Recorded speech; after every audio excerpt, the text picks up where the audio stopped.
Otherwise, misfortune will find them both. Wakako's words linger in V's head, even as he slips over the wall of the Krmdnyajinjia and sneaks upon the roofs. With Alt's help, he has an awareness of where every guard is, both on the rooftops and down on the ground below. He could have them all on the ground unconscious within moments, and they would never have even known he was there. However, that would be making a noise and that would be disappointing Wakako. Working for the old fixer again had been a treat so far. She was just so, well, she was Wakako and that was all there was to it. She was a unique personality, and an irreplaceable element of Night City. Not just because of what she brought to the table as a fixer, but also because of who she was as a person. He could tell that he'd disturbed her though. Out of all of the fixers in Night City, V had probably had the most experience with Wakako before the Kanpiki Plaza heist. And that meant in turn that she had the most experience with him too. She knew who he was supposed to be, she knew what he was supposed to be. And V didn't line up to those expectations any longer. Wakako Akita wasn't the kind of woman who appreciated the inexplicable.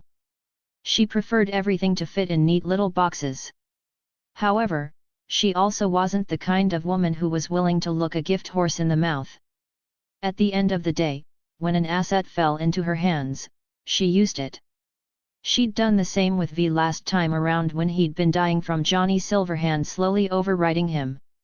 But back then he'd been desperate and in a rush.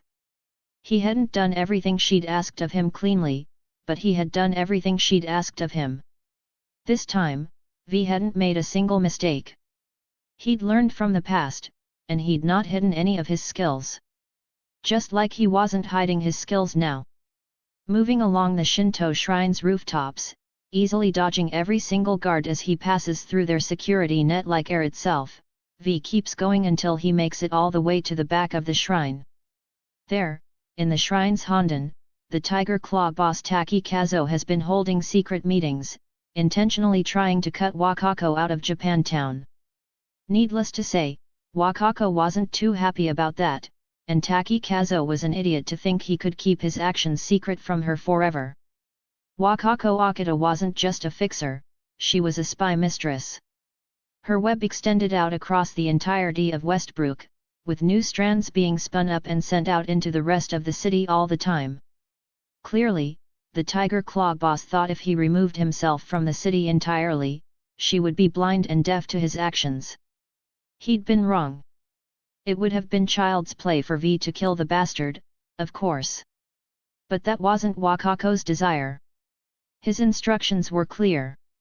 Place a wiretap at the Shintai in the center of the Hondan. Don't make a noise. Leave. So that's what he does. It's perhaps a little more challenging than some of the other work he's done for Wakako since they got in touch.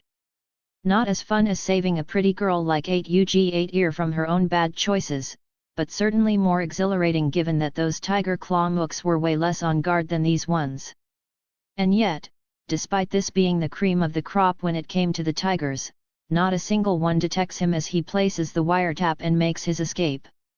As soon as he's out of the shrine complex, he places the call to Wakako, and she, of course, picks up immediately. Very good, V. I am impressed, deeply impressed. There is a bonus for you at the nearest drop point. 2 bonuses, in fact. For the second, all I ask is that you try not to be too much of a distraction. Hey? V raises a brow, but before he can ask for clarification, Wakako hangs up on him. Shrugging, V leaves the untouched Shinto shrine behind and heads over to the closest drop point. At which point, he receives not only a bonus in eddies for a job done in exemplary fashion, but also the debts for one Beatrice Ellen Trieste, aka 8UG8 ear. The message that comes with her number makes it clear she asked Wakako to pass it along for her, and also asks V not to be a stranger.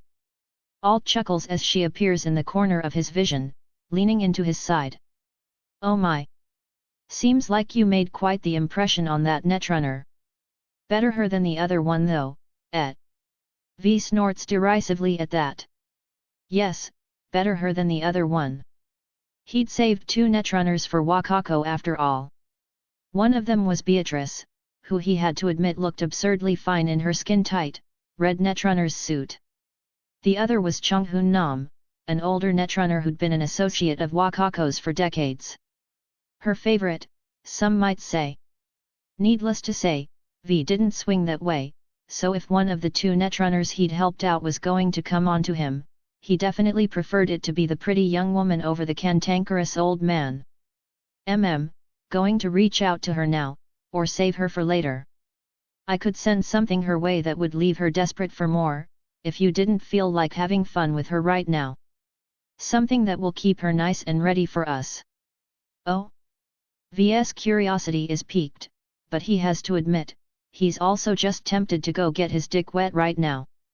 That said, he could always handle those needs with Alt herself, if he wanted to let her play her games. Chapter 15, 8 UG8 ear V hums, considering Alt's words for a moment. Then, he cracks a grin and tilts his head to the side. What did you have in mind? When Alt outlines what she intends to do to the young netrunner, V can't help but find the idea somewhat appealing. It's not hurting anyone, after all, at least not permanently. An 8 UG8 ear can back out any time she likes, if she truly wants to. In fact, the more Alt whispers in his ear, the harder V gets, a tightening in his pants that tells him he can't just pass this up. Chuckling, V finally nods as he turns and starts heading for his apartment. Yeah, Alt. I like it, let's do it. His resident AI fragment grins wickedly at V's approval, before flickering out of view. Her voice is still there though, a whispering seductive lilt right in his ear. Your wish is my command. VXXX. Lots of people assumed that netrunners were rebels by nature, just because all of the so-called greats were. Legends like Rach Bart Moss had basically cemented the stereotype for everyone else. However, contrary to that popular belief, not every netrunner was a rebel trying to fight the system and stick it to the man. For one, there were countless netrunners working for both corporations and governments, but for two, plenty of freelance netrunners weren't out to rebel or make a statement either. They were just in it for the money, to carve out a piece of the pie for themselves. That was where Beatrice, better known by her handle 8UG8 ear, landed. She didn't want to stick it to the man, she didn't want to fight the system, and she definitely didn't want to make any sort of statement. All Beatrice wanted was to get hers and get out. Like so many others in Night City, she simply wanted enough eddies to never have to worry, ever again. She'd thought she had an opportunity to make it big on that last job she'd run. The claws paid peanuts compared to what she was actually worth, and even less when compared to the haul she could have made if betraying them had worked out. Besides, it was a solid plan. Not foolproof, obviously, but good enough that Beatrice had really believed the risks were outweighed by the potential rewards. Norimasa and his crew were relatively small-time, and somewhat isolated from the rest of the Tiger Claws. There was no backup, and nobody on standby. Beatrice had made sure of it. If they'd all died in that Kiroji Optics warehouse, then there would have been no one to complain, no one to wonder what happened, and most importantly of all, nobody to come after her. On top of that, without her helping with the security, they should have been toast. The warehouse was armed with automated security and a 3-minute response time, so it should have been all but guaranteed. Unfortunately, it wasn't. Norimasa had been just a little bit smarter than BEA gave him credit for and brought a backup EMP device that she hadn't known about. It was like a bludgeon compared to Beatrice's scalpel work, but when you didn't have a scalpel, a bludgeon would have to do. Taking down the automated security BEA had reactivated after she remotely drove the van out, Norimasa and his claws had managed to escape the death trap she'd left them in and come after her. Her only choice had been to jack into the net. No part of her wanted to leave her unconscious helpless body in their hands, but she didn't have a choice. They needed to know where she stashed the van more than they needed revenge on her, and that gave her time. It gave her a chance to turn the tables back on them once more. Honestly, it wasn't like Beatrice felt any guilt over what she'd done. Norimasa and every man under him were gangbangers and scum. The only reason they hadn't wound up doing worse to her than she'd done to them was because they hadn't gotten the opportunity. But if they had, if she'd had to pull out of the net, they would have tortured her, both for the information and for their revenge. Fortunately, while it cost her a lot, BEA had managed to escape that terrible fate. Her first attempt at getting help might have fallen through, but Wakako had been able to pull her ass out of the fire with one of her edge runners, a man named V. He had been, poetry in motion. Did that sound like she was a little infatuated? Because to be honest, she kind of was. Hooked into the net as she'd been, Beatrice hadn't been able to do much besides watch through the security cameras around her apartment building, keeping a close eye on the tiger claws who were in turn keeping a close eye on her while she waited for Wakako to send someone to rescue her. When V had first arrived on the scene, she hadn't known what to think of him at first.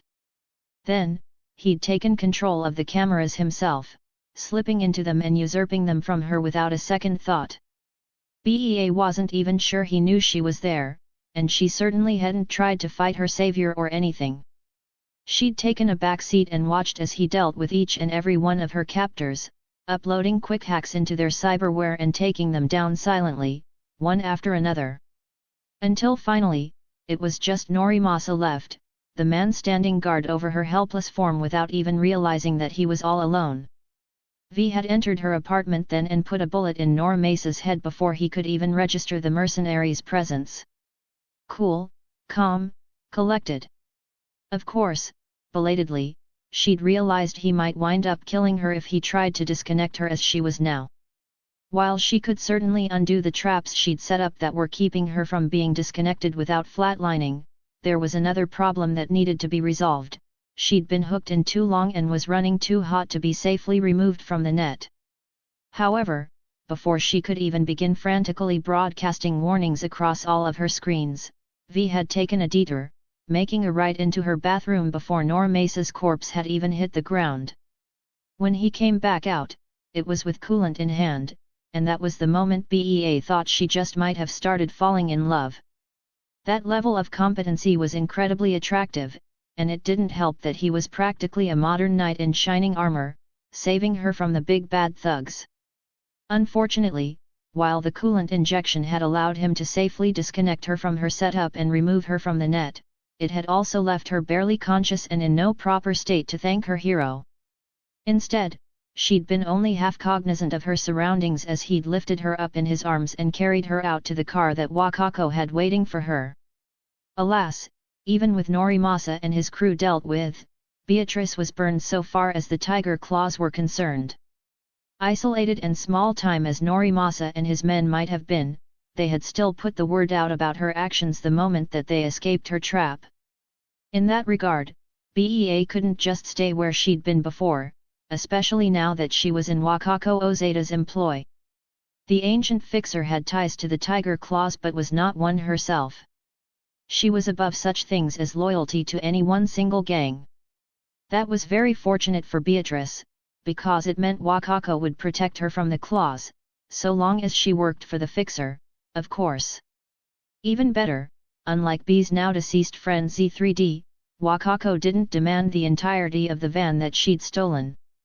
She only wanted half, and she had even helped BEA sell the contents as well without the claws noticing. So yeah, she was doing a lot better now. All new setup, courtesy of Wakako herself, a bunch of eddies in the bank to keep her going for a long while, and a steady stream of work from her new boss. There was just one thing missing: companionship. She couldn't really talk to anyone from before she got burned, and most of them didn't want to talk to her anyways, lest the tiger claws come down on their heads like with Z3D. So BEA was kind of feeling a bit lonely. That was why, in her last communication with Wakako, she had asked the aging fixer to pass along her contact debts to V. After all, she owed him a big thank you for helping her out like he did. And if anyone was safe for her to get in touch with, it had to be the guy who saved her life in the first place, right? She wasn't sure what to expect from sending the information through Wakako though. It was entirely possible V would ignore it. That he wouldn't be interested. But she would be lying if she said she hoped otherwise. That's why, when she gets a message from an unknown number, Beatrice opens it quite quickly. She's in between gigs from Wakako right now anyways, so it's perfect timing, almost too perfect. The message, as it turns out, might not be directly from V, but rather, from an associate of his. It's also suitably ominous and cryptic. Do you think you're worthy of my V? Let's find out, shall we? Along with those two short sentences is a route to a data fortress. Licking her lips, Bea does hesitate for a moment, contemplating whether she really wanted to get into whatever this was. But at the same time, she couldn't quite help herself. Her curiosity was piqued. Besides, she was a netrunner if nothing else, and as good as V had been when he'd rescued her, she was confident that whoever his friend was, she could at least escape if this turned out to be a trap. And so, without further ado, Beatrice plugs herself in, going onto the net and heading for the data fort with a thrum of excitement filling her digital veins. When she arrives at the meeting place, she's half expecting there to be security, for it to be some sort of test she needs to pass in order to gain entry and prove herself. However, the data fort in question is completely and utterly open. It's also rather opaque, meaning she can't see inside, but there's nothing keeping her from just walking in. And so she does, only to regret it immediately. The instant she steps inside of the data fortress, it closes up on her. It doesn't just lock up tight. When she looks back the way she came, it's bristling with defenses that even her best work couldn't bust through in a timely manner. And timely it would have to be, because there's also demons, hulking monstrous things that would tear her mind limb from metaphorical limb if she provoked them. "Welcome to my parlor," said the spider to the fly. Beatrice blinks at the incredibly old statement, slowly turning to see just who she'd let herself be caught by. Only now does she stop to wonder if V even got her contact info, or if she just let herself be honey-trapped by someone using her name. That feeling of being thoroughly bamboozled only gets worse too when she sees an approximation of who supposedly captured her. Alt Cunningham. Whoever this really was had good taste if nothing else, Beatrice supposed. If you asked most people who the greatest netrunner of all time was, they'd probably say something dumb like Rach Bart Moss. Bart Moss wasn't the best, he was just the idiot who ruined the net. He saw the net as a grenade waiting for the pin to be pulled, and he decided he would be the one to pull it. Others might say someone like Spider Murphy was the best of the best, and that was a far more debatable answer, admittedly. Especially because there were rumors that Spider Murphy was still alive, even after all this time. But personally, B's favorite was and always would be Alt Cunningham. Alt had been Night City's brightest star back in the 2010s, way before Beatrice was ever born. And there wasn't much information on the net about Alt even now. But if you knew the right places to look, and talked to the right people, you could hear stories about just how legendary her and her work had been. Of course, Alt was very, very dead. Had been for 3 times as long as Beatrice had been alive. So whoever had trapped her here, as good as they were and as spectacular as they looked wearing Alt Cunningham's form, couldn't possibly be the real deal. Still, Bea would be lying if she said she had never cosplayed on the net before. It was an ancient art, but still prevalent in some circles. Alt grins at her, tilting her head to the side and eyeing Beatrice up and down consideringly. "Hello there. So you're the one who wants to play with my V, What makes you think you're even worthy of him?"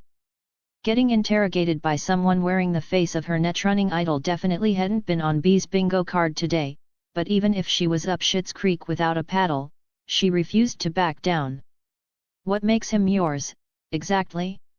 I should think he can make his own decisions, can't he? All I did was make sure he had my number, what he did with it after that was always going to be up to him." The fake Alt's grin widens at that. "He's mine and I am his. And not to worry, this is his decision. I suggested he let me test you first, but he agreed to pass you off to me. If you want a chance with him, you'll have to impress me. Do you think you can? Sheesh. This was a whole lot more than she was expecting. She'd just been lonely and horny, for fuck's sake. It wasn't like she was trying to get with the guy permanently or anything. She just wanted an easy hookup with a competent gentleman. And yet, she would be lying if this whole situation didn't have her somewhat enthralled. Fake Alt, locked up data fort with impossibly strong demons, and a chance to prove herself? Licking her digital lips, Beatrice hesitates briefly. Almost nonchalantly, Alt proceeds to check her nails, humming casually. You can back out, of course. Say the word, and I let you go. It's perfectly understandable if you see all of this and realize you're just not enough woman to satisfy a man like my V. Oh, this bitch. Chapter 16, Teacher's pet. Scowling at the fake standing in front of her, Beatrice crosses her arms over her chest and huffs. Just so we're on the same page, I know you're playing me, poser. But I'll accept your challenge anyways, because I'm not the type to back down. I'm more than worthy of any man, including V. The fake Alt blinks, and at first BEA assumes it's her heartfelt declaration that takes the other woman aback. But then, poser? That's not a word I've heard in a long time. Just how old are you, anyways? Beatrice flushes at that, because the faker is right. Poser isn't the kind of word anyone these days would use. But while physically she was still young, BEA was an old head at heart, and she loved to dive deep into history all the time, both of the net and other things. Huffing some more, she turns her head away with a slight blush. What else do you call someone wearing the face of a niche netrunner from the turn of the century? You've got great taste, I'll grant you that, but it's still a bit gauche to go around as Altiera. Most people wouldn't even know who you are, let alone that you're masquerading as one of the underrated greats. There's a lengthy pause at that, long enough that she finally begins to turn to look back at the faker. However, just as she's doing so, the entire situation suddenly flips on its head. All of the sudden, BEA isn't standing upright with her arms crossed over her digital chest anymore. All of the sudden, she's on her back on a bed, her arms and legs spread to each of the four corners of the bed and held in place by restraints. She's also naked, her eyes widening as fake Alt suddenly straddles her in a dominatrix get-up, a wicked grin on her lips as she hefts up a melting red candle over B's naked flesh. None of it is real, not truly, which is how the situation was able to so rapidly develop in this new direction with them skipping all the steps in between. That doesn't make it feel any less real though, especially to someone like Beatrice, who has spent so much of her life on the net. The first droplet of red candle wax falls off the candle and strikes B's flesh, causing her to cry out from the sizzling pain. It only lasts for a few seconds before doing the digital equivalent of drying, but that doesn't stop more of the candle from drizzling down on her. Beatrice huffs and pants, shuddering as she feels herself being toyed with and played with. That said, she'd already known this netrunner was something special. This bitch is so far above her in their shared profession that it's not even funny. However, to just skip all those steps spoke to a mind that was beyond human. While you could skip the steps you had to take in reality to get to a certain desired outcome when you were on the net, only the absolute best could do what the fake Alt had done just now by putting her on her back on this bed, tied up and restrained. Most netrunners were only human after all, and for humans, skipping along was too much of a logical leap for them to perform. For instance, when Beatrice was netrunning, she would have to act like a super spy, slowly infiltrating a data fortress like it was a real-life facility, creeping through air ducts and whatnot in a skin-tight catsuit. She couldn't just imagine herself already in the depths of the data fort or something like that. All in all, while BEA knew already from the demons and the locked-tight data fort around them that fake Alt was dangerous, she was starting to realize that was only the tip of the iceberg. You say most people wouldn't recognize me. But you recognized me. A fan then, perhaps. Beatrice scowls up at the fake straddling her, shivering as the candle play continues. Of the real Alt Cunningham? Yes. A huge fan. I don't make any secret of that.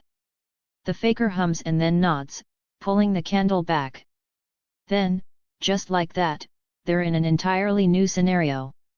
Beatrice finds herself still restrained, but now to a massive upright X. She's laid back against it, her wrists and ankles locked in, as fake Alt stands before her with a cat o' nine tails. Anticipation builds as BEA waits for her to use it, and then it comes down on her body, causing her to cry out as she's lashed across the stomach, and then the breasts, and then the thighs and cunt. All the while, fake Alt insists on continuing their conversation, despite Beatrice's building pain and pleasure. It's a mixture of both, but that doesn't make it any less distracting at the end of the day. You said it yourself though. I'm so niche. Barely anyone really knows me. Why wouldn't you idolize one of the others instead? Bard Moss, maybe? But no, I read your words on him.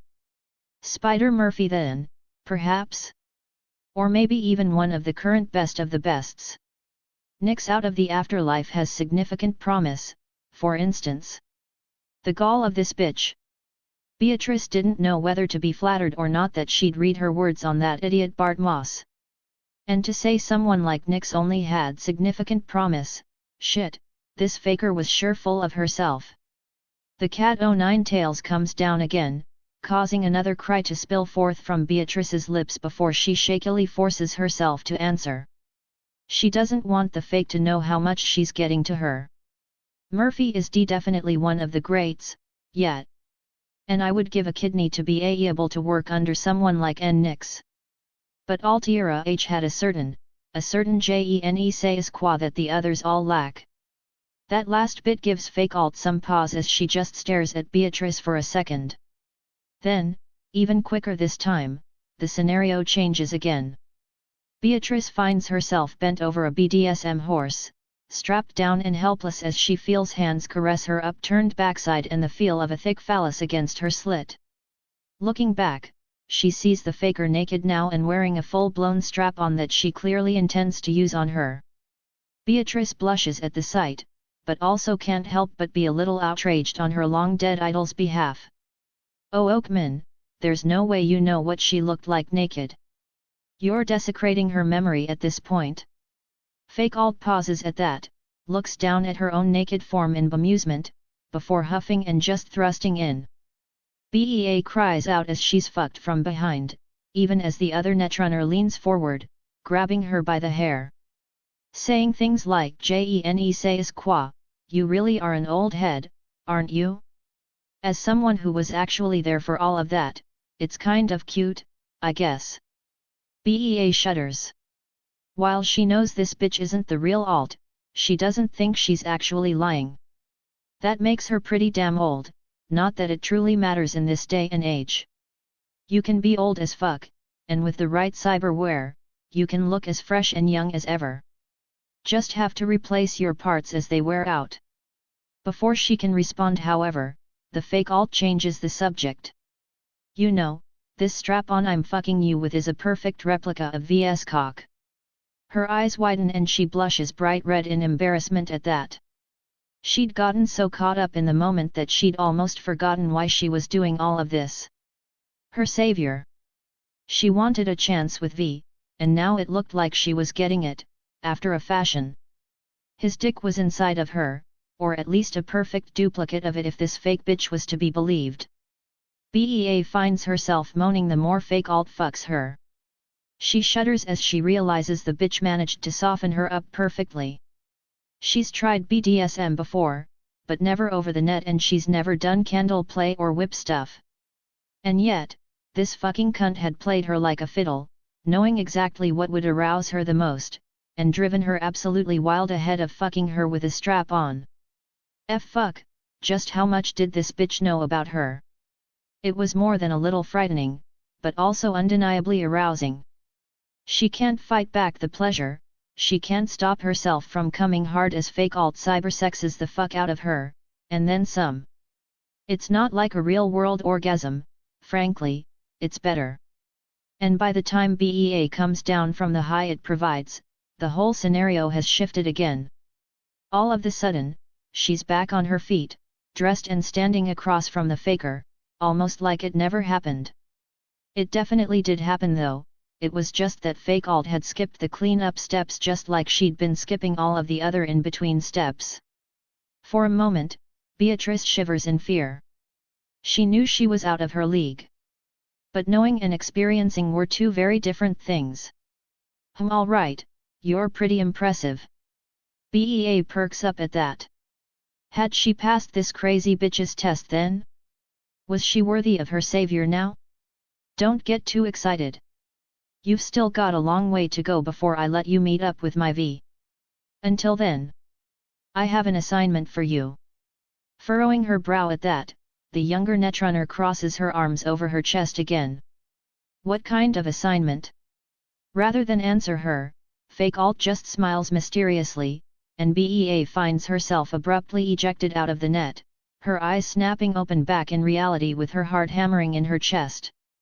Only now, as she sits up in her netrunner's chair back in the real world, does it all come crashing down on her. Everything that had just happened, hadn't really happened. The net didn't work like that, it was all still completely digital in the end. But good lord, did everything feel very, very real in the moment. And Beatrice had to admit, she's feeling the after effects as well, her entire body trembling and overly sensitive in her netrunner's suit. Knock. Knock. Knock. She's so hyped up that the sudden knock at the door nearly makes her jump out of her skin. It does make her jump out of her chair, rushing over to grab her gun from its hiding place as she stares at the door with wide eyes and fresh horror. No one was supposed to know she was here. Wakako had set her up with this safe house personally, and the fixer didn't fuck around, especially with an asset like BEA. But before she can fully start to panic, she receives a text from, irritatingly enough, an Alt Cunningham. The delivery is from me. Go on, it's safe. The bitch has put herself in B's contacts, and no amount of trying to edit the contact works on Beatrice's end. Huffing, this time for real, Beatrice carefully approaches the door and opens it.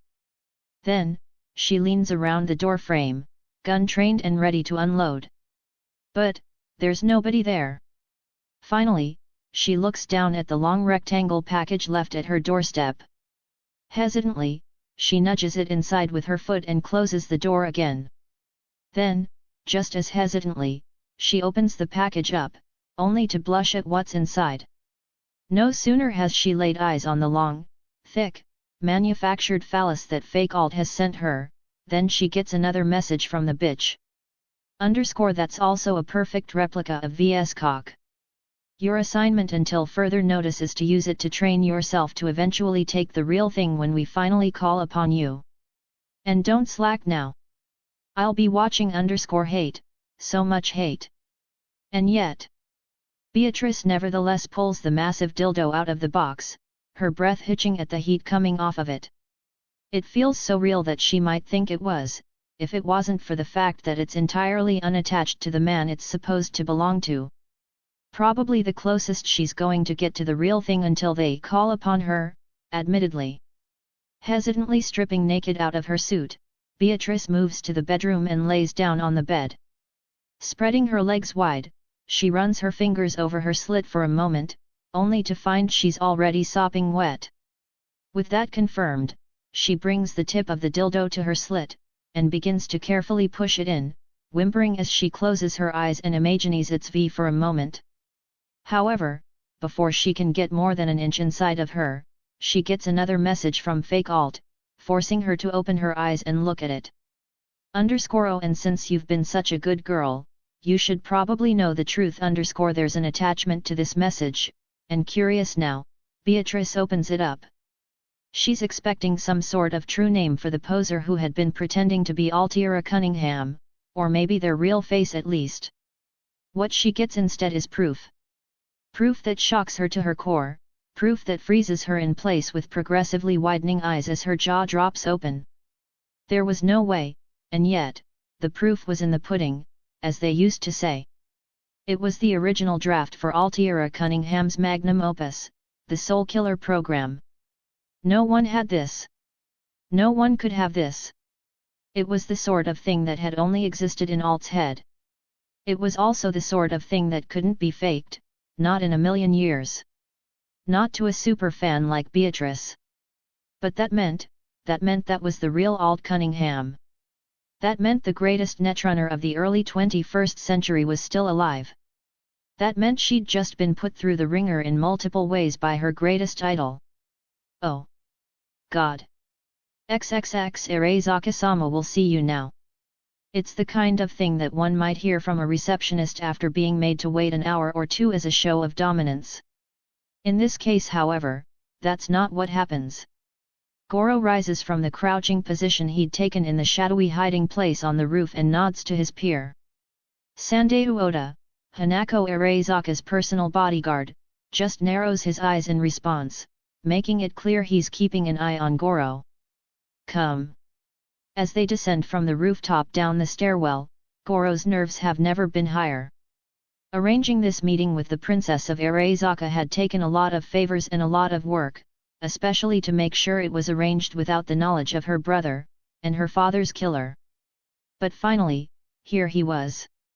Sandayu had been a massive help in that regard, even if the other man clearly thought less of Goro for failing to protect his master.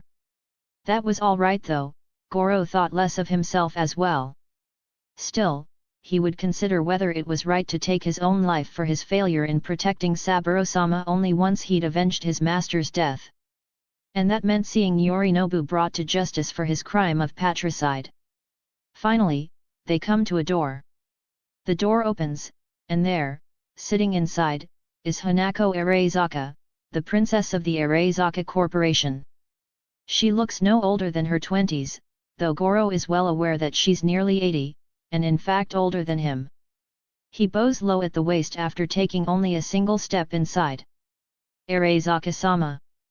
Takemura. The reception is frosty, but Goro expected nothing less. All he can do is present his evidence and hope that Hanako Arezaka believes him. Otherwise, he doesn't know what he'll do next. Chapter 17, Hanako Arezaka sitting behind her desk in her office, Hanako Arezaka stares at the man who has just bowed to her. The bodyguard who failed her father. Even after 2 weeks, it was still hard for her to believe that her father was dead, truth be told. Saburo Arezaka might have been old, but he was also an institution. And she knew he'd had no intention of dying anytime soon.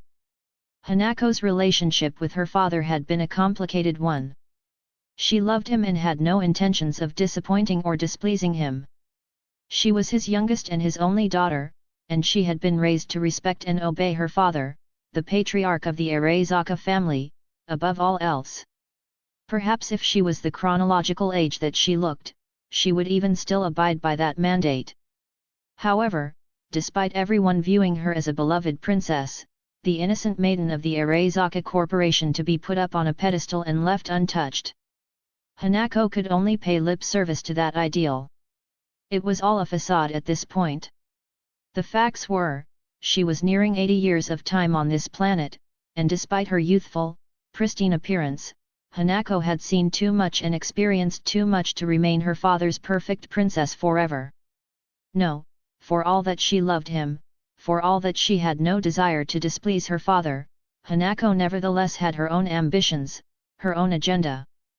Now that Saburo was gone, things could begin moving forward in a lot of ways. However, there was just one major issue with that. Yorinobu. She loved her brother just as much as she loved her father. Truly, she did. And yet, Hanako was perhaps one of the only people alive who knew why her father was in Night City in the first place. What he was here to do. Her father's death and Yorinobu's rise did not sit well with her, in spite of her love for her brother. Things did not add up. Perhaps that was why Hanako had decided to entertain this meeting, arranged off the books. Perhaps that was why she was willing to allow the bodyguard who failed to safeguard her father's life to walk in her presence without consequence, for now. That didn't mean she was going to take it easy on him, however. "What do you want, Takemura?" The man hesitates for a brief moment, before clearing his throat. "It is about your father's killer, Arezaka-sama." Hanako narrows her eyes at that, letting the temperature in the room drop another few degrees as she directs every bit of her iciness towards Takemura.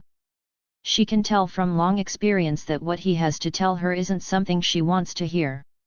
She can also tell that what he has to tell her is something she needs to hear. But even with that latter realization, Hanako puts up a token effort of resistance. "My brother is the CEO of the Arezaka Corporation now, Takemura. And as I'm given to understand, he is the one who commanded you to find our father's killer, come hell or high water. It is the only reason you are still part of Arezaka, if I'm not mistaken." Goro Takemura inclines his head, shame written all over his face for his failure. "Yes, Arezaka-sama. It is good that he feels shame. But not good enough. Not by a long shot. She is a woman of nearly 80 years of age, and yet, in some ways Hanako recognizes her emotional growth has been stagnated. She misses her father dearly. Then tell me, why are you coming to me instead of bringing information about my father's killer to my brother? Why arrange for this meeting with my bodyguard to slip under my brother's notice?"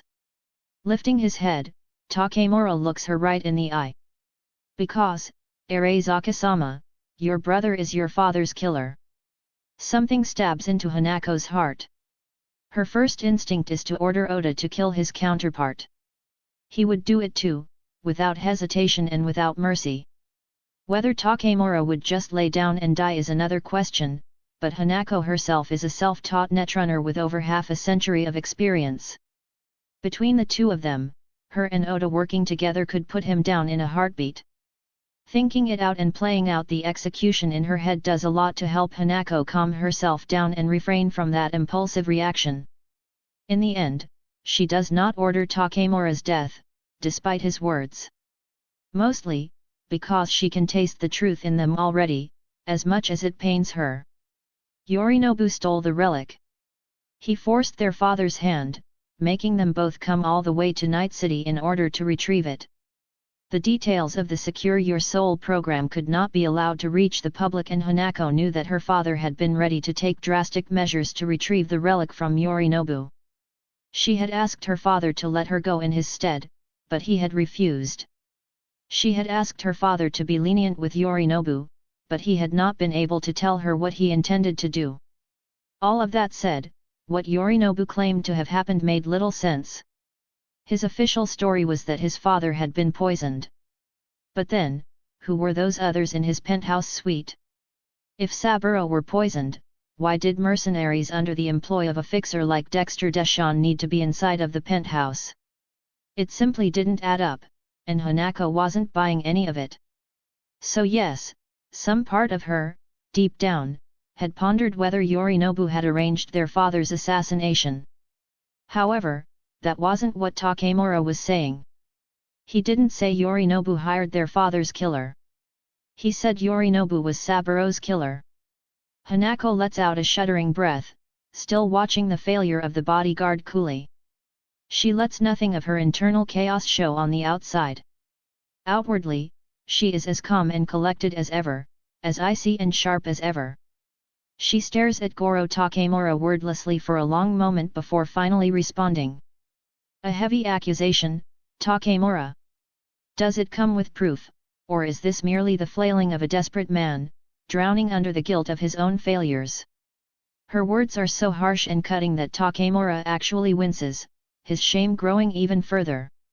And yet, his back remains straight, his shoulders squared. He does not buckle under the pressure. "There is a recording, Arezaka-sama." "A recording?" Hanako's lips purse together, and she nods to Oda. There's a moment where the two bodyguards exchange data. Takemura sends Oda the recording, where Hanako knows that her bodyguard will isolate it and pick it over with a digital fine-tooth comb for any traps or back doors. She has full faith in his ability to make sure the recording is clean, mostly because she's the one who gave him those abilities. She wrote the code to his eyes, she designed and oversaw the construction of his cyberware. Above all else, Sandayu Oda is hers. Finally, Oda looks to Hanako and nods. He doesn't need to say anything else. He sends over the recording and Hanako accepts it. Of course, she does her own sweep as well, though thanks to her skill it probably looks like she just trusts her bodyguard as barely half a second passes before her eyes alight with a blue glow and she begins watching the recording. What plays out, causes her heart to plummet. Believing is one thing. Seeing it with her own two eyes, knowing it to be the truth, that's another entirely. The video is through the eyes of a thief hidden in the large server pillar of her brother's penthouse suite. It's short, but it shows everything it needs to. Her father arrives. Her father sends Takemura and Smasher away. Her father and her brother talk, and Yorinobu acts. He kills Saburo. He smashes Saburo's head against the glass, unknowingly committing murder in front of eyewitnesses hidden just out of his view. The video ends with Yorinobu declaring his father has been poisoned, despite Saburo's skull being caved in, despite his corpse being right at Yorinobu's feet. Heinous. Utterly heinous. No part of her wants to see it again, but Hanako rewatches it, nevertheless. She doesn't just rewatch it several times, she outright dissects it. People might see her as Arezaka's princess, as a pristine doll put on a pedestal, forever beautiful and untouched by the harsh realities of the world around her. That was a nice little lie perpetuated by her father. In truth, Hanako was one of the better netrunners in the world. She did not claim to be among the very best, for there was always a bigger fish, but she certainly put herself in the upper echelons. Certainly, she knew how to discover if a recording had been doctored, altered, or faked in any way. Better even than Takemura at such things. It's not fake though. The recording is real. Yorinobu murdered their father. The questions she had over what happened that night are all answered now, and she almost wishes they hadn't been. Though, this brings up a new situation entirely. The relic. You retrieved this recording from the thief after tracking them down and killing them, I presume. She would need to find out where he'd dumped the body and Takemura hesitates, before bowing his head and shaking it in shame. No, Arezaka-sama. What? Hanako fixes her father's former bodyguard with a narrowed eye glare. Explain. I tracked the thief to a place called the No-Tell Motel, where he had already killed his fixer, Dexter Deshawn. Hanako remains silent. That was not the story Takemura had told about how he'd found Deshawn, but she supposes she shouldn't be surprised, all things considered. I am ashamed to admit that he got the drop on me, turning my cyberware against me, bringing me to my knees, and forcing me to watch that recording against my will. That admission causes Hanako's eyes to widen imperceptibly. That shouldn't have been possible. She hadn't handwritten Takemura's eyes as she had Oda's, mostly because her father failed to see the value in her skills as a netrunner, and had others in Arezaka do it. Even still, she'd at least looked it over, and knew how good it was. Disabling Takemura, turning his cyberware against him, and forcing him to watch her father's death like that spoke to a certain level of competence that did not match up with either of the thieves that she'd just seen in the recording of her father's murder. He also prevented me from sending a message to Yorinobu announcing that I'd tracked down his father's killer, as well as showed me the 3 Arezaka cyber assassins that your brother assigned to follow and kill me if I got too close to the truth, Arezaka-sama. Of course. Hanako purses her lips together, not really surprised that Yorinobu wanted to tie up loose ends. But then, by that logic, she was a loose end. Would her own brother have her killed? She would have sworn up and down that he would never do that, but he'd killed their father. So what wasn't he capable of, really? Furthermore, he claimed to know Yorinobu's true intentions as well, Arezaka-sama. He claimed that Yorinobu would be happy to leave me on a wild goose chase for as long as possible, because it would give him all the more time to finalize his plans of dismantling the Arezaka Corporation from within. What? For the first time since this conversation began, Hanako is truly shocked. But only for a moment. Then, that feeling of shock passes, replaced by an ice-cold sense of certainty. It didn't make sense, but only because she was looking at it through the lens of her own perspective and life experiences. Yorinobu was the emperor now. For what purpose would anyone give up the amount of power he had? If she were in his position, but that's just it. They are not the same person. And despite their physical youth, chronologically, they've both been alive for a very long time. Her brother well and truly hated her father. He's hated Saburo for decades at this point. He might have paid lip service from time to time, but Hanako is close enough to Yorinobu to know that that hatred never truly went away. It wouldn't be enough for him to merely kill Saburo. No, he would want to destroy everything that their father had ever built and damn the consequences. So long as he moved carefully and slowly, he could do it too. Though, now that she knew his true plans, Hanako could move to block him. She could work against him covertly. Yorinobu's intentions to sabotage their family's corporation are good to know, but not the greatest immediate concern, Hanako decides. In fact, not even his murder of their father is the greatest immediate concern. This thief, this mercenary, what is his name? What does he want? Where is he now? He had the relic. That was the greatest, most immediate concern. They'd found the relic's casing in the maintenance shaft of Kanpiki Plaza. They had not found the relic itself. Which meant this man still had it. The man who had witnessed her father's murder held the future of their corporation in his grasp. She needed to know more about him. His name is Arezaka-sama. He swore to me that he intends to remain in Night City. He seemed entirely unconcerned about facing retribution from us. He also told me to call him when we needed a bullet put in your brother's head. He said he would be happy to do it, for the right price. Hanako's eyes narrow thoughtfully. That did not sound like the slightly panicked rookie mercenary who had somehow managed to get all the way into her brother's suite in Kanpiki Plaza. She needed to know more about this man. She needed to find out what he'd done with the relic, and where it was now as well. But at the same time, she had to be careful. Yorinobu was watching her. Hanako had already been aware of that, but now she knew why he was keeping such a close eye on her. His reasons were twofold, but out of fear that she might learn or simply decide he'd killed their father, and also because he didn't want her to learn of his plans to sabotage the corporation from within. If she put herself out there too much, she risked exposure. Continuing to use Takemura as a go-between was probably for the best. And yet, there was a third option as well. A risky, somewhat rash option. But for those same reasons, Yorinobu would never expect it.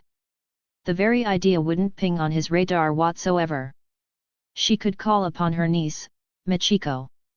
The other woman was not part of Hanako's faction within Arezaka, but Hanako was still sure she wouldn't abide by Yorinobu's wishes to burn it all to the ground. Michiko could move where Hanako couldn't, at this point. And yet, it would be undeniably risky to bring the other woman in on this. Michiko knew nothing about the details behind the Secure Your Soul program. Chapter 18, The Call Coming to a Decision. Hanako fixes a steely glare upon her late father's bodyguard. Goro Takemura stiffens up in response, his back straight and his eyes straight forward as he awaits her verdict. Officially, you will continue to hunt for my father's killer, Goro Takemura. Yes, Arezaka-sama. And unofficially, you will keep tabs on this mercenary for me. You will let him know that I am doing my own investigation into my brother's actions and future plans. You will not let him leave Night City or disappear, or else it will be your head. Am I understood? Takemura nods sharply. You are Arezaka-sama. I will not fail you. Like I failed your father hangs in the air for a long, silent moment before Hanako finally nods back. Then go. Only once Takemura is properly gone does Hanako place a call. She does so through a number of intermediaries and proxies, making sure that the call is ironclad and as untraceable as possible. Finally, she has to wait several minutes as the woman on the other end of the line considers whether she wants to answer the call or not. But then... Auntie. Michiko Arazaka's voice is somewhat frosty, and despite the endearing form of address she uses, there's not much affection in her tone. Not that Hanako was expecting any. Michiko, thank you for taking my call. The female members of the Arazaka family were not the best of friends. They were not even what one might call allies. Michiko was the only daughter of Hanako's late older brother Kai. And Hanako, in turn, was the only sister of Michiko's late father. However, in as cutthroat of a family as theirs, this ultimately meant little. Especially when Michiko had made a point of denouncing their family in the past. But that was a long time ago. These days, Michiko had been brought back into the fold. She was once again an Arazaka, and even Hanako's father had declared Michiko's past actions to be water under the bridge. It didn't mean they liked each other though. In fact, one might argue that they were adversarial in some ways. Certainly, they were adversarial enough that Hanako didn't intend to bring Michiko fully into the fold. Informing her of Yorinobu's patricide or the true details of the Secure Your Soul program would be foolhardy in the extreme, because there was an off chance that Michiko might actually side with Yorinobu over Hanako if she knew all the details of what he was planning. Fortunately, that wouldn't be necessary. What do you want, Auntie? I wish to hire Danger Gal for a gig. There's a long, pregnant pause at that. Hanako waits out Michiko's silence, having fully expected this reaction. Finally. I'm not sure what you're talking about, Auntie. Danger Gal doesn't exist anymore. Indeed, on paper, that was true. Danger Gal had been Michiko's own personal company. In the time that she'd been Michiko Sanderson and desperate to distance herself from Arazaka, she'd built up Danger Gal as a private investigation, bodyguard and security corporation right here in Night City. But times change, and on top of Michiko taking back up the Arazaka name when she returned to the fold and joined the board of directors, she'd also been bought out, every Danger Gal asset either dissolved or assimilated into the Arazaka Corporation at this point. One of the greatest security companies of the 2030s and 2040s was barely a twinkle in anyone's eye in the year 2077. But honestly, that was just the way things went. Even Megacorp didn't last forever, but the smaller corporations, well, they were always nothing more than a flash in the pan in the grand scheme of things. That all said, Danger Gal had only ceased to exist on paper. Hanako, however, knew better. You may consider this my admission that I am aware of you continuing to run a truncated version of Danger Gal under the table, Michiko. There's another long beat of silence at that before Michiko responds in a somewhat subdued tone. Did the old man know? Hanako smiles slightly. He did. Father might have seemed strict and tyrannical, but he was not above allowing his children, and grandchildren their excesses. Indeed, when comparing Michiko's clandestine dealings to someone like say, Yorinobu, Michiko was honestly quite tame. In a lot of ways, Saburo had admired his firstborn son's daughter regardless of her past denouncement of their family. Hanako was even woman enough to admit that part of her own dislike for Michiko stemmed from a place of jealousy, meager thought it might be. She, the perfect daughter, had always struggled to maintain a certain level of decorum to keep her father happy. Meanwhile, imperfect children like Yorinobu and Michiko got away with so much thanks to Saburo's mercy. Sometimes, she wondered what the point of it all was. But no, she wasn't just who she was for her father's sake. She was who she was for her own sake as well. I see. Very well then. What can Danger Gal do for you, Auntie? Now it's Hanako's turn to pause. She doesn't want to give Michiko too much information. But at the same time, she needs to pass her niece enough knowledge to get the job done. Threading that needle is bound to be tricky. There is a mercenary here in Night City. He goes by the name V. He may be in possession of something I need returned to me. A shard. He also may know where it is, even if he no longer has it on his person. I require your services in ascertaining what he did with the shard in question, and if possible, its retrieval and return to my custody. There. That should be enough without giving too much. Is this connected to the incident at Kanpiki Plaza, Auntie? Hanako freezes. Incident. Funny way of wording the murder of her father and Michiko's grandfather. Lips thinning out, the princess of Arezaka pauses for a long moment, knowing full well that Michiko has her on the back foot here. But Hanako didn't get to where she is today by stumbling when the going got tough. It is somewhat related, yes. However, I cannot say anything more than that. The situation is incredibly delicate and horrendously sensitive. I require your complete discretion on this, Michiko.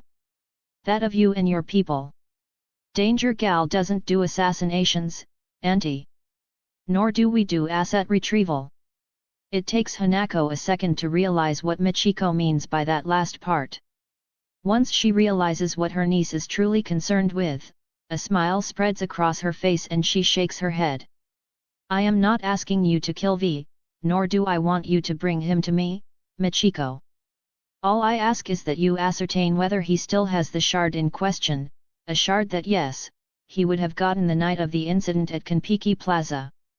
And if he doesn't still have the shard, then I wish to know what became of it. If you feel your operatives are not up to the task of retrieving the shard for me, then I will happily take care of that aspect myself once you've managed to acquire its location. Michiko hums in thought for a long moment before finally nodding. All right, Auntie. I think we can take this job for you. Let's discuss payment. Hanako smiles thinly at that, knowing full well that her niece is going to charge her out the nose. She doesn't even bother asking if there's a friends and family discount. Knowing Michiko, it's more like a family upcharge in this case. Still, she's not going to go down without a fight. As they begin haggling, Hanako lets the businesswoman take over, and proceeds to battle for every last euro-dollar with her niece. XXX plap. Plap. Plap. Goro Takemura has finally made contact with Hanako Arezaka, V. Blinking, V pauses for a moment in the act of thrusting up into Alt, his hands gripping down on her bared hips as she bounces up and down on his cock like there's no tomorrow. The beautiful naked blonde has been riding him cowgirl for some time now, even as V enjoyed the feel of her tight, clenching cunt along his shaft. None of it is technically real, of course, except for a piece of equipment that V had ordered on the net for exactly these encounters. Unseen by both of them thanks to Alt's modifications of V's senses, there's a stand-alone midnight lady wrapped around his cock that Alt is jacked into, basically allowing her to control its movement up and down his shaft to time it perfectly with her own movements. It will also help with cleanup going forward. Still, for all that Alt is only in his head, V doesn't mind one bit fucking the beautiful AI fragment. That said, he's now sufficiently distracted. Oh? How do you know? Alt gives him a wicked grin and leans forward, letting her voluminous hair drape down over her head and frame her face as she stares down into his eyes. Hanako Arezaka is good, don't get me wrong. I never had a proper protégé, but she took my work and truly ran with it, for better or worse. But as good as the princess of Arezaka is, I'm better. Her husky voice and certainty of her own superiority send shivers down V's spine. It's also just incredibly impressive in general. V himself is a pretty solid combat netrunner. Meaning, he's good with quick hacking and taking down enemies through their cyberware while bullets are flying and bats and swords are swinging. He doesn't do the standard lay down in a chair all done up in a netrunning suit or anything like that. And sure, V might be able to overload most personalize faster than they can blink, but he would never even dare try something like that with someone like Hanako Arezaka. She was the real deal. But like Alt had said, as good as the princess of Arezaka was, Alt was better. Better than better, she was the best. He can't help but growl and begin thrusting up into her again from below, his hands squeezing onto hips that aren't there but feel very real to him. For a time, the sound of flesh slapping against flesh is all that fills the apartment, at least to V's ears. But eventually, Alt climaxes and the Midnight Lady clenches down as it simulates her orgasm on his cock, sending V over the edge as well and causing him to come hard. He comes and comes, filling Alt up but in reality filling up the Midnight Lady. Once they're both done coming back down to earth, Alt lifts herself off of his cock and flops down on her side next to him, laying against him as V pulls the Midnight Lady off of his dick as well and sets it aside. So, what's Hanako doing now? Alt hums for a moment, tracing her fingers along his pectorals in thought. She's hired Michiko Arezaka and Danger Gal to investigate you and find out what happened to the relic. V blinks rapidly at that, caught more than a little off guard by Alt's words. And for more than one reason too. Danger Gal is still around? I thought they disbanded after their CEO joined Arezaka's board of directors. It was kind of old news at this point, happening back before V was born, but it was Night City history, so of course the old-timers liked to talk about it. Michiko Sanderson and Danger Gal had been some of Night City's finest private investigators and bodyguards back before he was a twinkle in his father's eye. Then something had happened, Mark Sanderson had died, and Michiko Sanderson had become Michiko Arezaka, folded back into the Arezaka Corporation once more. It was the sort of story that they told on the streets to drill home the simple truth. Arezaka always got its way. No matter how hard you fought, no matter what victories you thought you'd obtained over them, Arezaka always came out on top. Because even if they lost the day, they would still be around in a decade, or 2 decades, or 10 decades. It would seem that Danger Gal still exists in a limited, clandestine capacity. One that was known to both Hanako Arezaka and Saburo Arezaka before his demise. Hey! V takes that in for a moment before furrowing his brow. Hanako didn't do this last time. And, she's so much more focused on the relic than she is on the fact that Yorinobu killed her father. It didn't make sense to him, really. Except, Hanako didn't do this last time because she didn't think she needed to. You were far more desperate the last go around, V. She thought she could play you and use your hope against you. This time around, you're not dying, and she has no reason to believe you're at all desperate or pliable. There's also the fact that she doesn't know a version of her father still lives yet in this timeline. Wait, what? V's surprise causes Alt to smile a little bit. Ah, right. You wouldn't know. Saburo had an engram in Mikashi.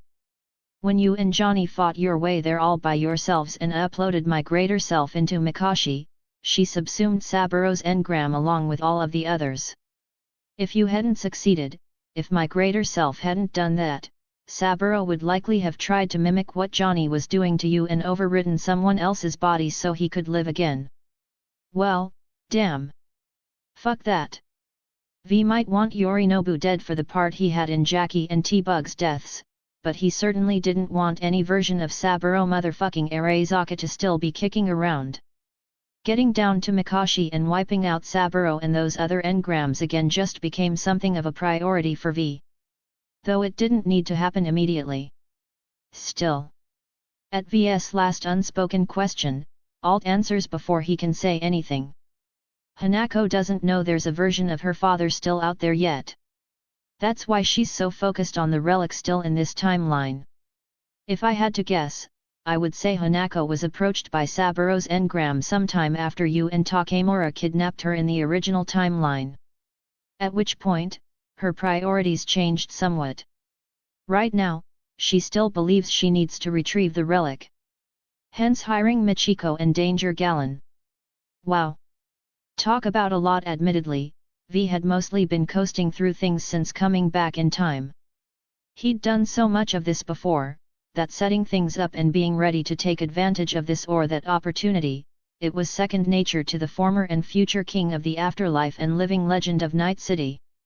Still, now it seemed that things were changing, in some part thanks to his actions, but also in ways outside of his control. What do you want to do about Michiko and Danger Gal, V? They're not exactly a threat to us, so we could just let them flail around uselessly. Or we could send them a message if you would rather they back off. Chapter 19, The Nomad. Him, as much as the thought of the world and its events changing from what he remembered worries him, it also kind of excites him. Would he really be happy if everyone somehow stayed on the exact same rails they were on the last time around? Would he be content with conquering the city and retaking his place as king of the afterlife if everyone else was just an automaton who couldn't react or change their minds? No, that would be lame. And in the end, Michiko and Danger Gal promised to be a breath of fresh air in a lot of ways. Let them come, Alt. Like you said, they're not a threat to us. Let them flail around for a while, let them make their moves, and we'll see how far Michiko Arezaka's patience holds. You'll keep tabs on them for me in the meantime, won't you? His resident AI smirks up at him at that, her naked and sweaty body still feeling objectively real to his senses as he holds her against his side. Of course, V. You can count on me. He smirks back and pulls her closer. They were in this together, in the end. No sooner has that thought crossed his mind than a message comes in from Goro Takemura. V snorts upon reading it. It was the same old, boiling down to the main caveat. V had to stay in Night City upon pain of death or worse. It wasn't like he was going anywhere though. Even if he had half a dozen pans in the fire at this point, even if the thought of experiencing new things was exciting, Night City was still the only place he could possibly imagine himself being. While it had only been less than a year between him slotting Johnny into his head and ultimately dying as king of the afterlife and a Night City living legend, V had lived a lifetime in those months. More than that thought, Night City was his birthplace. It was in his blood, in his very bones. Speaking of juggling opportunities V, it's happened. V's eyes snapped to Alt at that, before lighting up in mild excitement. Oh!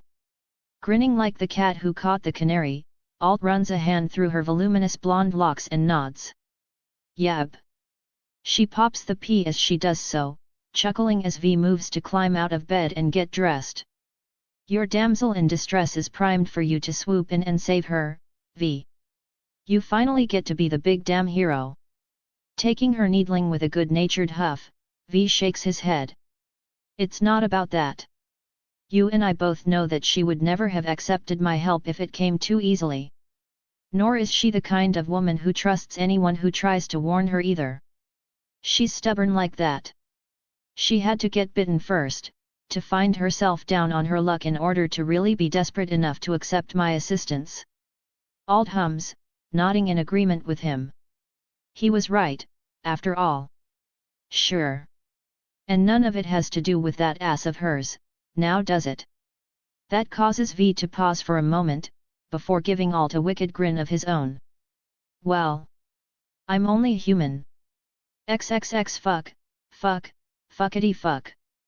Pan Palmer groans as she laces her fingers behind her head, staring up at the garage ceiling while pacing back and forth across the far too empty floor. She was fucked. She was so fucking fucked. She was up Schitt's Creek without a fucking paddle. It had all been going so well for the Nomad too. Sure, she'd left the Alt Caldos.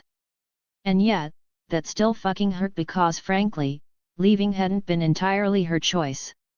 It was the best of a list of bad choices, really, but what was done, and as much as she'd missed her family every day, she could at least still call Mitch and Scorpion from time to time and shoot the shit with them. For a while there, the life of a mercenary had seemed pretty damn good. She still got to ride the roads out of Night City pretty frequently after all, she was just doing it on the behalf of this or that fixer, instead of on behalf of the clan. She had been developing a pretty nice nest egg as well, and there had even been stray thoughts of going back to the clan and convincing Saul that they didn't need motherfucking Biotechnica to survive. If she could do it, maybe the whole clan could make it work. Better to be beholden to fixers than slaves to corpos, right? Only, now she couldn't even call Scorpion or Mitch, let alone Saul. Not after what had happened. Because right now, Pan Am wasn't the success story she needed to be. Right now, she was the failure that Saul could point to as proof that they had to make that deal with Biotechnica, lest they end up like her. Fuck that traitorous weasel Nash. God fucking damn it. He'd been waiting for the opportunity. In hindsight, it was so fucking obvious. He'd been looking for the chance to ruin her, to steal not just the goods but also her ride and fuck off into the sunset. Her blood still boiled when she thought of his last message to her, gleefully admitting he was a wraith, a fucking Raff and Shiv, even as he left her high and dry. Now here she was in the last asset she had left to her name, a small garage on the outskirts of Night City that she had to find a way to pay rent on for the month or else she'd lose that too. But, she couldn't do anything without getting back at Nash. Not just because Pan Am wanted revenge, not even just because she wanted her damn ride back, but because until she got Rogue Amendiar's the goods she'd lost, or their equivalent monetary value, Pan Am was effectively frozen out of taking any gigs in Night City. In a lot of ways, that was getting off easy. A small, distant part of Pan Am knew that Rogue was throwing her a bone by not holding her more responsible for the lost packages.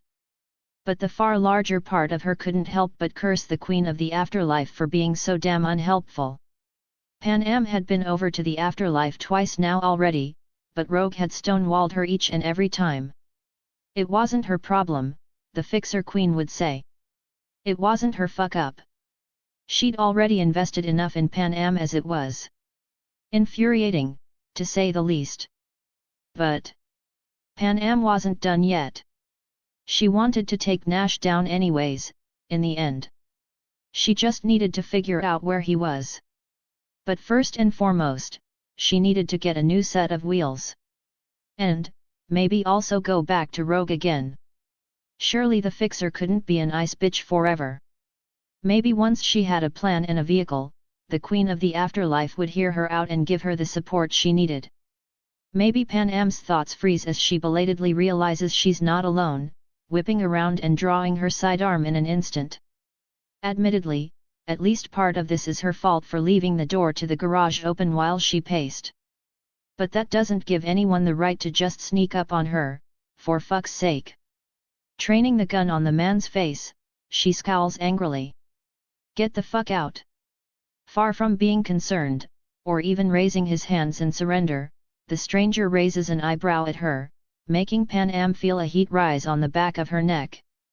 Frankly, she almost pulls the trigger then and there. Fucker has no right making her feel embarrassed for defending herself in her own garage. Pan Am Palmer. Except he knows her name. Shit. Still keeping the gun trained on him, Pan Am purses her lips for a moment before jerking her head up and down in a nod. Who's asking? The name's V heard you were in a spot of trouble and could use some help. He'd heard. Pan Am's eyes widen. Rogue. The Fixer Queen had actually come through for her. Rogue sent you. Why didn't you just say so? Or better yet, send a fucking message ahead instead of creeping up on me. Making a tch sound, she finally lowers her gun. She doesn't stow it yet though, but she does keep it pointed down at the ground as she eyes the man up and down. Now that she's paying attention, yet, his posture, his get-up, it all screams mercenary to her. He's definitely not with any of the gangs from what she can tell, and he's no scoff either. Something else she notices, is how he's looking at her. It's weird. Pan Am is a big girl in more ways than one. She's used to the way men look at her. In fact, there are two ways most common at this point. Either they stare in reverence like she's a work of art, or they stare in hunger like she's a damn piece of meat. Pan Am is well aware of how good her body is. She's sort of proud, sort of ambivalent about her looks, really. But V. V hasn't looked away from her face a single time since she noticed his presence. Sure, one might assume he got all of his ogling out of the way while she was distractedly pacing back and forth across the garage, but Pan Am didn't get that impression. No, because there is a certain way he's studying her, a sort of weird affectionate nostalgia, like he's seeing her again after a long time instead of for the very first time. But no matter what, those eyes of his never trail down. Not to her chest, not to anywhere else on her body. Odd. Instead of responding to her assertion that Rogue sent him, or her accusation of creepiness, V just smiles after a moment. I don't come free, I'm afraid. What? Rogue hadn't paid the bastard. Pan Am feels her hackles raising, her first instinct being to toss V to the curb and continue on without him. But something stops her. Well, two things stop her. First is the fact that she doesn't even have a set of wheels at this point. Without a ride, tracking down Nash in the Badlands and getting her actual vehicle back is basically impossible. But the second thing is, something about V. He's so relaxed and calm. Either he's incredibly overconfident, or, he's exactly as confident as he should be. She hopes it's the second one, while fearing it's the first. Huffing, Pan Am crosses her arms over her chest and narrows her eyes at the mercenary. I'm not exactly liquid right now. If I was, I might just pay Rogue back for the lost shipment and cut my damn losses. No, you wouldn't. V calls her out on the lie immediately, causing Pan Am's eyes to widen and his grin to widen right along with them. You won't let someone like Nash get away with crossing you. And you certainly aren't going to leave your wheels in fucking Raph and Shiv hands, now are you? He's right. Of course he's fucking right. She's going to get back at Nash and she's going to get her ride back, or she'll die trying. Still, Pan Am wasn't expecting understanding from a mercenary. Who the hell even are you? You nomad born like me. But V shakes his head. Night City born and raised. Street kid, through and through. Still, I've had my encounters with nomads in the past. Even had my encounters with Alt Caldos too. I know how you lot think. Pan Am flushes at that, and if she wasn't already crossing her arms defensively, that definitely would have had her doing it. I'm not with the Alt Caldos anymore anyways. The knowing look V gives her makes Pan Am's hackles raise, like he's well aware of how much she misses her family, of how lonely she feels. Damn it! Damn him! She almost wants to kick him to the curb for that look alone. But before she can... Well, seeing as you're not exactly liquid right now, I'm willing to work for scavengers' rights. Hey? At her look of confusion, V elaborates. Nash isn't working alone, now is he? No, he probably wasn't. Wherever we track him down to is likely to be a Wraith base with a good amount of men, vehicles, and guns. Your ride and Rogue's shipment, if both are still there, are yours at the end of the gig. But everything else, I get first dibs on. Sound good? That sounded more than good. That sounded great. Pan Am wasn't much of a scavenger anyways. Sure, she'd sold the odd gun or gear she'd found here and there that she didn't need, but it sounded like V was expecting to somehow strip Nash's base down to bedrock, and frankly, Pan Am simply didn't have the patience for that kind of thing. It sounded perfect. A match made in heaven. But, frankly, it sounded too perfect. Pan Am couldn't find the catch. There was always a catch, she'd learned that lesson from Nash. So part of her really wanted to reject V's offer and go it on her own. But at the same time, she couldn't afford to pass up on V's assistance. All she could really do was keep both eyes open and wait to see what the catch was, really. Letting out an explosive sigh, Pan Am nods sharply. Sounds good. You've got a ride, I assume? Otherwise this ain't happening. Yeah, I've got wheels. Right outside. He leads her out of the garage, and while the Archer Hella ECDI 360 that V has waiting on the street isn't exactly special, It'll at least do them good enough for this. Letting out a low breath, Pan Am slowly nods. Okay, all right. We're in business then. But first, we need to figure out where Nash is holed up. Pan Am hesitates, and then grimaces. We might have to wait a while. Until he gets comfortable enough to try to sell off the merchandise. But V shakes his head at that. Or you call him right now, let him gloat at you for a moment like the scum of the earth we both know he is, and I'll trace his location back from there. What? Pan Am's incredulous look just gets a grin from V. There's no way that would work. But if it does. One phone call later, and Pan Am feels like she needs to take a shower after having to endure Nash's sleazy, smarmy gloating. The bastard even had the gall to offer to let her buy back her ride with her body, or join him with the nomads who actually made eddies, so long as she put out of course. Fortunately, V had finally given her a nod, allowing Pan Am to end the call right then and there. When she looks at him expectantly, he just grins and shoots her over the debts. Well, I'll be damned. You're sure this is where he's at? It's not some relay station he's bouncing his connection off of or anything. But the mercenary just shakes his head.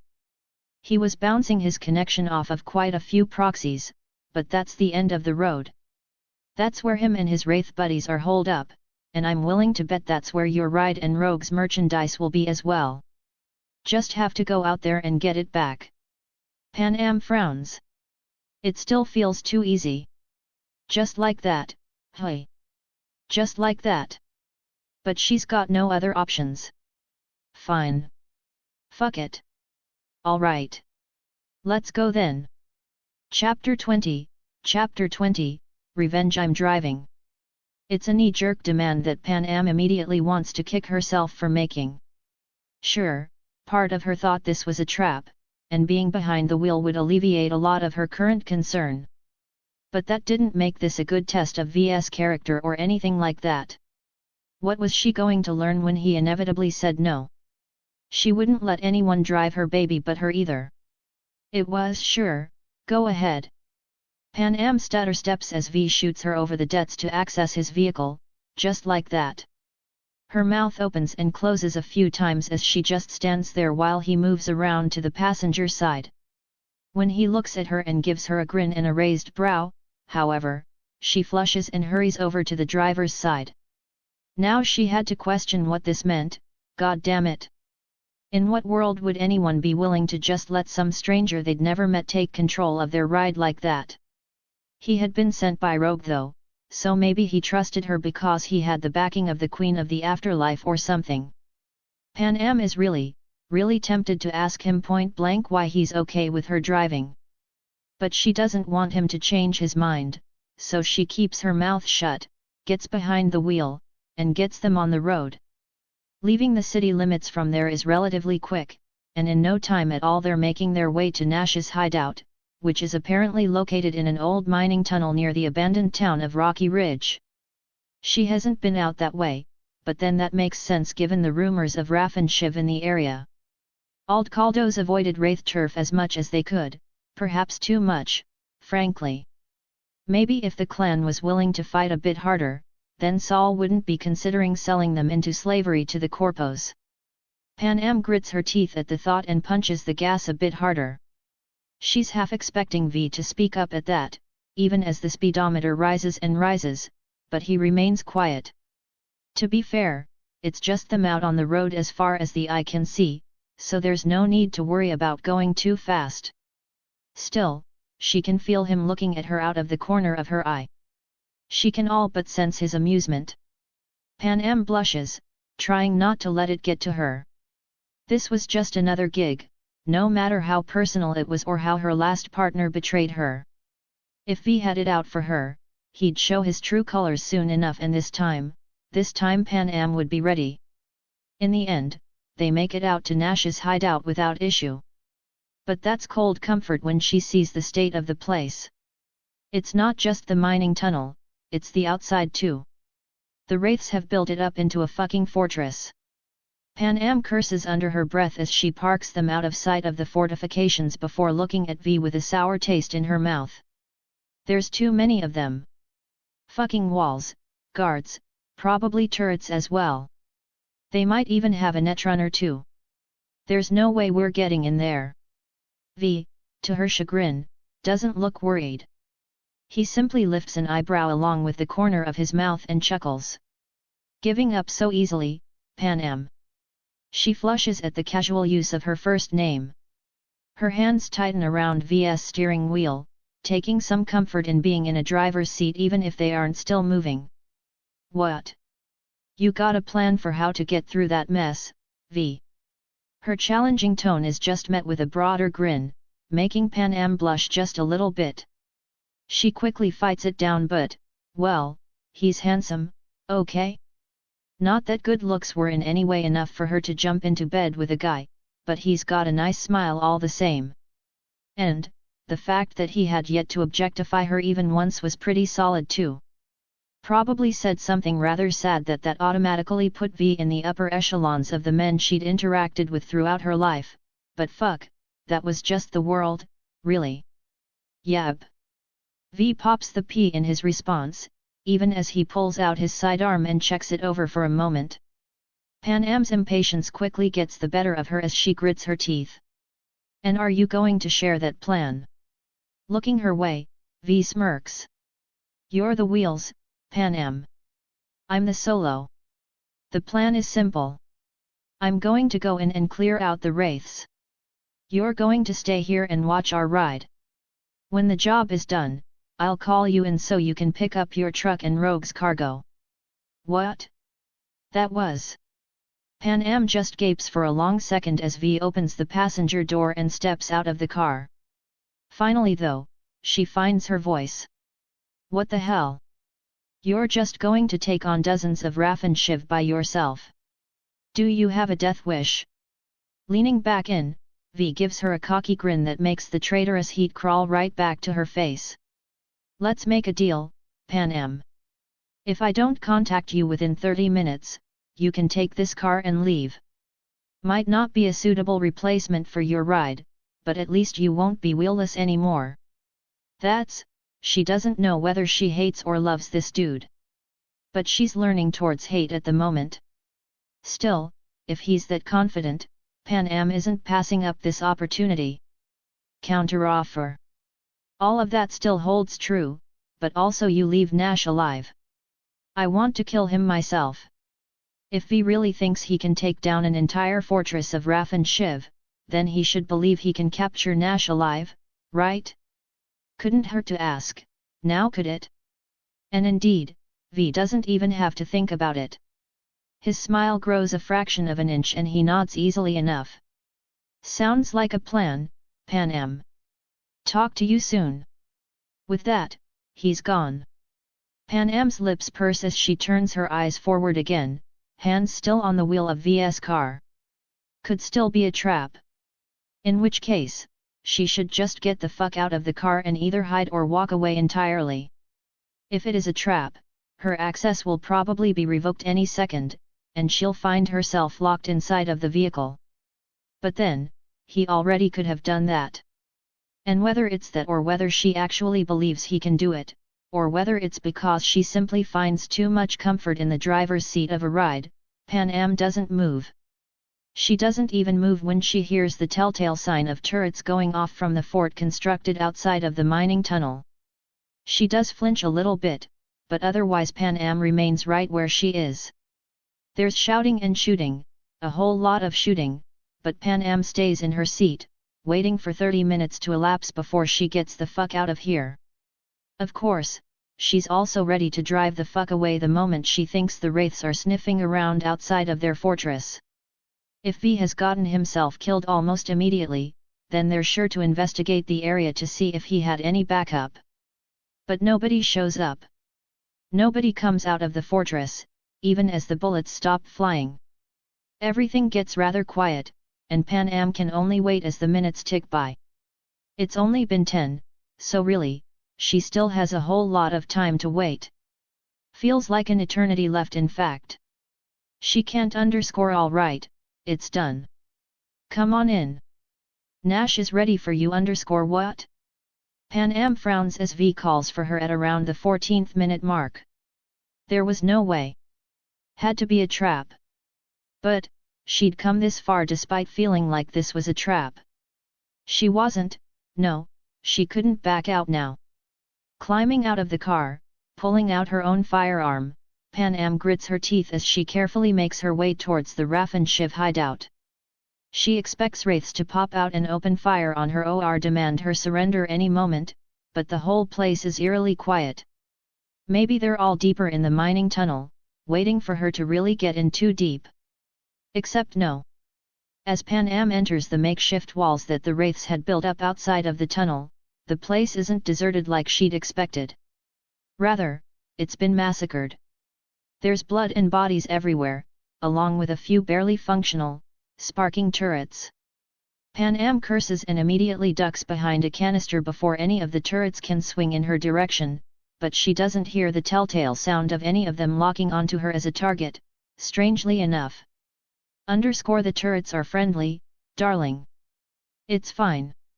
Here another message from V, making Pan Am blink as she realizes he must be watching her through the cameras. It's followed by the sound of the turrets all winding down and shutting off one after another. Carefully lifting herself up out of cover, she sees them all facing downwards, and finally realizes what must have happened. No wonder V was so confident. He's a combat netrunner, isn't he? Pan Am doesn't have much experience with such types. The closest is her friend Mitch, but he's a techie and as he's told her many times, what he and netrunners do is worlds apart. For the first time, Pan Am was beginning to understand what he meant by that.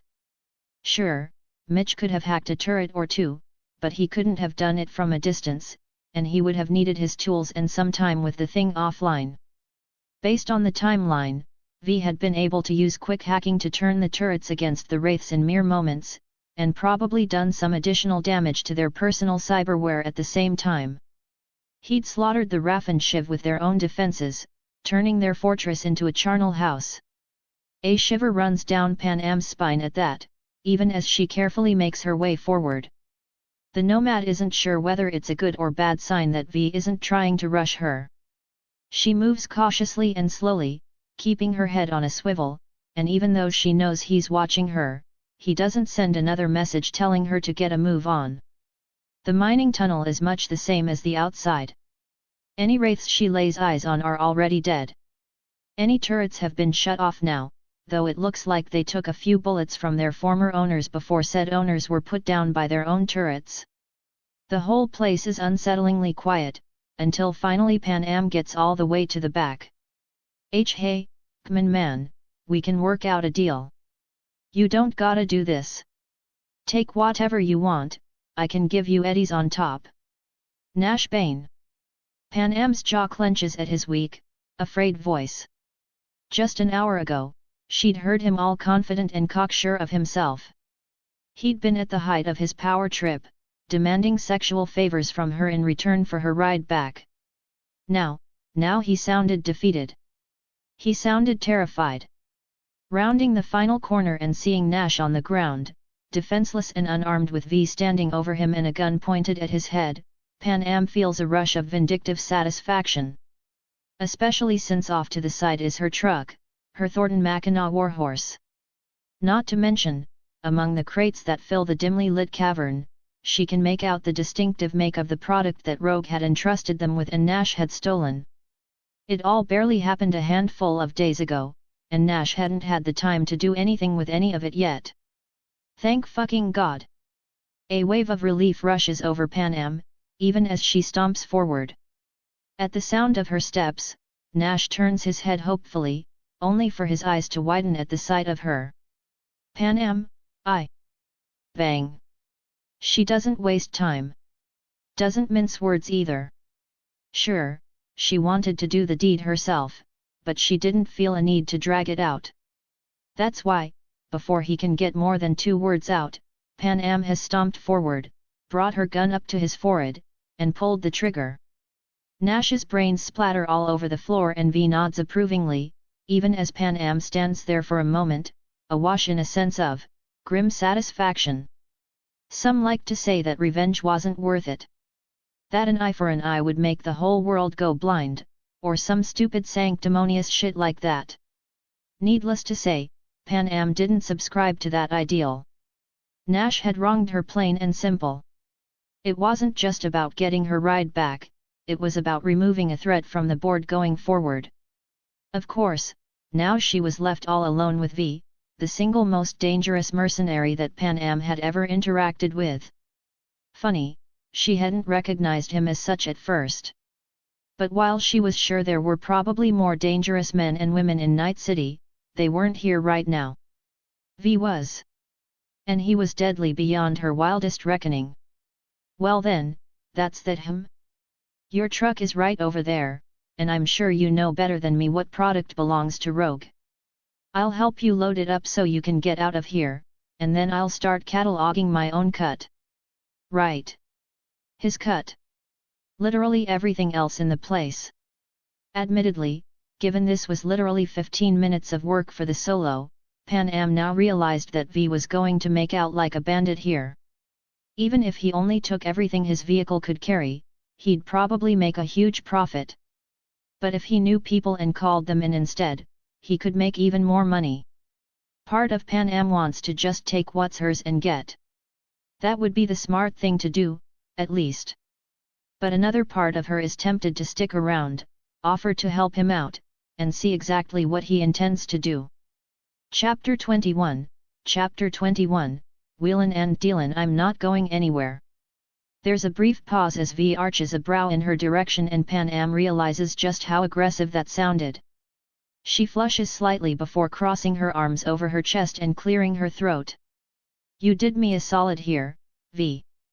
You think I'm just gonna bail on you now? I'll stick around and help you out here, and then we can go and return Rogue's shit to her together. That way she can thank you for helping out personally. For a second, she half expected him to shut her down and send her packing. Is she being too obvious in her snooping? Probably, but Pan Am has never really been much for subterfuge. In the end though, V just smiles. All right. Sounds like a plan. He still helps load Rogue's stuff into her truck first, before having her drive it outside the fortress. That way he can catalog everything else easier without there being any confusion. Once that's done, Pan Am comes back to find V is on the phone with Dakota Smith, aka the Mad Coyote. Hearing him talking to her causes Pan Am to blink. She wasn't sure why she was surprised that V had connections to the Alt Caldos, really. It made a lot of sense, given how comfortable he'd been with taking a job out in the Badlands. Not that the Mad Coyote was someone Pan Am knew or had ever met.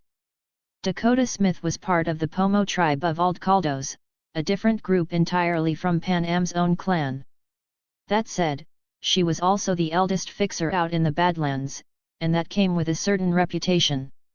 Still, once V gets done sending their coordinates to Dakota so she could send some people out to start pricing shit and deciding what she might buy from him, Pan Am approaches him and clears his throat. If you're willing to sell to Alt Caldos, I know some nearby who might be in the market for some new wheels or guns. Or even just some of the Wraith's supplies, really. The clan could always use more of pretty much everything. Surviving in the Badlands wasn't easy, after all. V gives her an assessing look for a moment before gracing her with another smile. Sure. Send them a message. Pan Am bites her lower lip, trying not to let his easy confidence get to her. She knew now that he wasn't just cocky or arrogant. His faith in his own abilities was well earned and the proof of that was all around them. That said, Pan Am turns away and quickly shoots off a message to both Mitch and Scorpion, telling them where they can find her and to bring the biggest sets of wheels they can get their hands on along with as much eddies as they can possibly weasel out. It says a lot about her friendship with the two men that they show up just on faith in her alone, no further questions asked, and without tattling on her to Saul. Technically Pan Am isn't exiled from the clan. She left of her own volition before it got to that point. But if Saul ever heard she was still in touch with parts of the clan, even if they were her best mates, he might take that as an invitation to send her more sanctimonious messages trying to bring her back into the fold. Pan Am didn't want that. Regardless, Scorpion and Mitch pull up soon enough, only to gawk at the Raffen Shiv fortress that Pan Am is standing out in front of. They might have been a little bit more worried and cautious of approaching, but the Mad Coyote's people had arrived first, all of their cars out front as they went around cataloging things for the old fixer. Pan Am. What's all this about? What did you get yourself into? Pan Am huffs at Mitch's concerned tone, even as the two of them share a hug. Nothing I couldn't get myself out of, Mitch. Ran into a spot of trouble a few days back on a delivery I was doing for a fixer in Night City. Lost my cargo, but the fixer sent me a solo to get it back. This is the result of that. Everything you see past the walls belongs to the solo, but he can't exactly carry it away by himself, so he's in the market for buyers. It's a fire sale. She can see both Mitch and Scorpion grow more excited at that. After all, a fire sale implied everything had to go fast. As capable as V was, he couldn't stay out here guarding all this shit forever. The moment he returned to Night City, vultures and scavengers would be all over this place, stripping it down for anything valuable. Hell, if V hadn't called Dakota, Pan Am might have just loaded up whatever she could in her truck to help him out, and then quietly tossed the debts of this place over to Mitch and Scorpion anyways so they could maybe get out here first. But it seemed V was smarter than that, and not just a stone-cold killer but also a consummate businessman. V. This is Mitch Anderson and this is Scorpion. Their eddies are just as good as the Mad Coyotes, promise you. As she approaches, that introduction earns her no favors with Dakota Smith's people. She gets more than a few nasty looks from the ones who were negotiating with V before she walked up. But V just grins wolfishly, and Pan Am knows he appreciates what she's trying to do. Sure, she's hoping to get some of the choicer stuff for her clan, but also, he can charge more eddies if there are multiple buyers at this fire sale. It's a win-win. The negotiations that follow are pretty fierce, but Pan Am has already done her part. She sits back and lets the sparks fly. All in all, Mitch and Scorpion aren't the huge competition that Dakota's people initially assume them to be. It's a bit of a trap in that way, because whatever Mitch can offer for anything, the folks from the Mad Coyote can usually outbid him. However, by opening like she had, Pan Am had been tossing a secret message back to her boys as well. And needless to say, her boys understood the assignment perfectly. Shit, maybe Pan Am wasn't so bad at this subterfuge crap after all. By the time Dakota Smith's people realize they've been had, it's already too late. They manage to buy out a little more than half of the Wraith Fortress Hall before their spending cash runs dry, but they probably could have gotten the entire amount for what they pay V if not for Mitch upbidding them at every corner. As they pack up their vehicles and leave with unhappy frowns on their faces, V turns to Pan Am's boys with a smirk. What's your actual spending cap? Mitch hesitates for a moment before glancing in Pan Am's direction. She also hesitates, but in the end she gives Mitch a confident nod. She doesn't think V will screw them over. She doesn't think he can at this point, not with the other buyers tapped out. Turning back to V, Mitch tells the truth, it's about half of what the fixer's people had paid. And yet... Alright. For that much, everything left after I pick out a few pieces can be yours. You can do with the place what you want as well. Pan Am had half expected something like that, but her eyes still widen in shock at the generosity. Mitch chokes on his own spit, but quickly nods and thrusts out his hand. Deal. If V notices the waver in Mitch's voice, he doesn't say anything, just smiling good-naturedly as he accepts the handshake. After that, he loads up a few guns and some components into his car before leaving the rest for Mitch and Scorpion. Mitch is already on the phone with the clan as Pan Am prepares to head back to Night City with V. She would have preferred to stick around and catch up with her boys for a bit longer, but she doesn't want to be around when Saul and the others get there. In the end, this is one of the biggest hauls that her clan will have gotten in months, maybe even years. Saul might bluster a bit about what kind of danger Mitch and Scorpion were putting themselves in, but once he found out how little they'd paid for all of this, even he would have to shut up, accept the windfall for what it was. Climbing into her truck, Pan Am looks over to see V doing the same with his car. They share a look and she's quick to reach out and call him, connecting them both as they start the drive back to Night City. Thanks V. For all of this. He chuckles in her ear, and she can practically hear him shaking his head. For what? Doing a gig and taking your friend's eddies? Your standards are too low, Pan Am. That, tch, Pan Am is glad they're in separate vehicles, because that comment makes her blush a little bit. Her standards were actually pretty damn high, or so she'd felt. Only, while she was always careful about who the hell she let into her bed and heart, there was no denying that she'd been way too lax about who she did business with. Nash had nearly ruined her life, and it was only thanks to V that she was once again sitting in the familiar driver's seat of her beautiful warhorse. You know it's not just that though, V. You didn't have to let my friends bid with eddies they didn't really have. I made more that way. It was a fire sale, Pan Am. She flushes. She knows that of course. But still. Damn it V. Just accept the gratitude, all right? I appreciate everything you've done for me, even if it was just a gig for you. He chuckles again, his voice warm as he responds.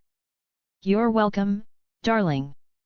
Her blush intensifies at the pet name, but for some reason she can't bring herself to take V to task like she normally would with any other man who might get too familiar.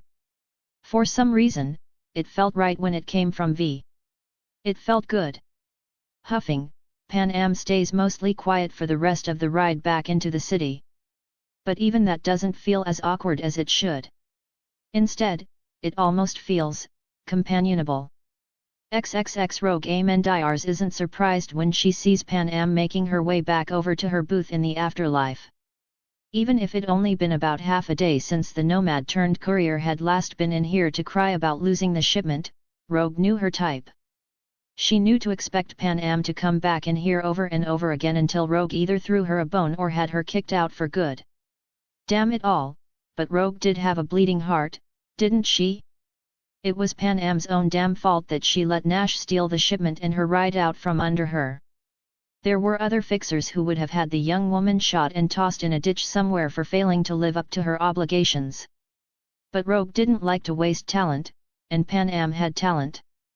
Besides, there was still a chance that other woman might get the goods back. Nash had made it personal when he'd taken Pan Am's wheels, after all. Though, the relaxed smile on Pan Am's face and the man walking up alongside her give Rogue pause. This wasn't. Got your shipment back, Rogue? It's in my truck just outside if you want to send your people to unload it. Rogue hides her surprise behind silence at that. She definitely wasn't expecting Pan Am to get the goods back that fast. Still, a quick check of the afterlife's outside security cameras shows Pan Am's warhorse is indeed out there, as is the car of the man next to her, a man that Rogue had been alerted to very recently. With a flick of a thought, Rogue sends a message to some of her folks to go out and unload Pan Am's truck. Then, she focuses back on the pair in front of her and speaks honestly, if a bit cautiously. I'm impressed, Pan Am. I wasn't expecting you to solve the problem quite this swiftly. Pan Am smirks and then shoots a thumb over at the man by her side. Couldn't have done it without V. Thanks for sending him my way, he was instrumental in taking down Nash and retrieving the goods. Whatever my word is worth, I can guarantee he's one of the best damn solos in this city. Course, you probably already know that. What? Send him, her way? Rogue is still very careful not to give any of the surprise and confusion she's currently feeling away on her face. Her eyes do move over to V though for a moment, even as he looks back at her. His gaze isn't hostile, nor begging. He's not asking her to keep his secret or anything like that. If anything, she'd call the expression on his face bland more than anything. She didn't like it. Looking back to Panam, Rogue shakes her head. I didn't send him your way, Panam. I've never met this man before today. Sure, she could have played along. She could have lied, accepted the win, and let it slide. But while Rogue's hatred for Arezaka might protect V from her selling his involvement in the Kanpiki Plaza incident off to them, she didn't owe him anything else. She didn't owe him anything at all, really. To his credit, V doesn't look particularly upset that she spilt the beans like she did. If anything, Panam is the one who has the harshest reaction. Her eyes widen, and then narrow, as though she's trying to figure out what game Rogue is playing. When it finally dawns on the nomad that there's no game to be had here except for whichever one V must be playing with her, she finally whirls on the man. What the hell, V? V just tilts his head to the side at that, smiling now. I never said Rogue sent me, Panam. I just never corrected you when you assumed she did. That's you. Arg. With that, Panam whips around and begins stomping away. Rogue, amused as all hell, shoots her half of the eddies for the gig that she just completed. Even if the shipment was late, she'd still done the job, so some payment should be expected. Of course, Panam doesn't even break her stride, she just shoots a middle finger over her shoulder back at Rogue before storming out of the afterlife. V still doesn't look upset. In fact, if Rogue had to categorize the expression on his face, it would be one of fond exasperation. Still, he looks like he's about to follow after Panam, until Rogue calls out to him. V. When he turns back and gives her a raised eyebrow, Rogue feels a strange sense of déjà vu. For just a moment, it's like she's looking right at Silverhand. Physically, V doesn't look a thing like Johnny, of course. Has both arms, a shaved head, and is a couple inches shorter. But the mannerisms, the cocky confidence as he looks Rogue's way as though she's going to have to really make it worth his time, that's all Johnny. For fuck's sake, what was with this kid? Stomping down hard on the lump in her throat, Rogue smiles thinly and pats the couch next to her. Sit down. Stay a while. Let's have a chat, you and I. Chapter 22, Chapter 22, The Queen Rogue Amendiars. The other woman. Though technically, Alt supposed, she was the actual other woman in this situation. Back in 2011 when Rogue had broken up with Johnny for cheating on her, Alt and Johnny had already had a fling or two. Alt wasn't the only one Johnny was fucking behind his girlfriend's back at that point, but she was the one that wound up catching in the rocker boy's mind and ultimately sticking around. At a cursory, surface-level glance, Rogue and Alt seemed to have a lot in common.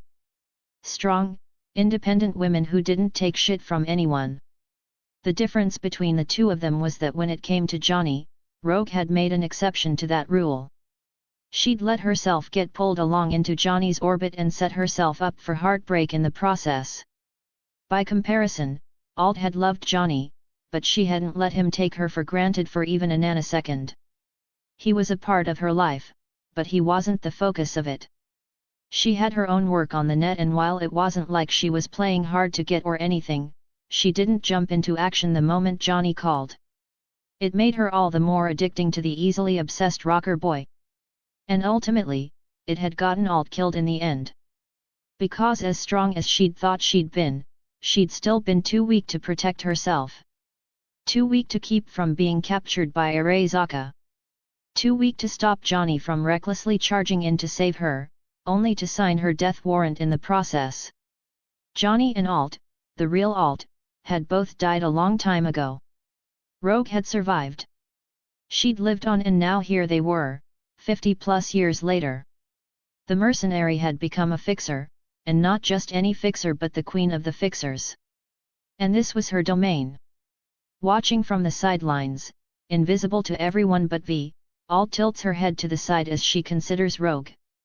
It was obvious from the fixer's words still lingering in the air that she expected V to be a good little boy and sit, even if all he wanted to do at the moment was chase after Panam to explain himself properly.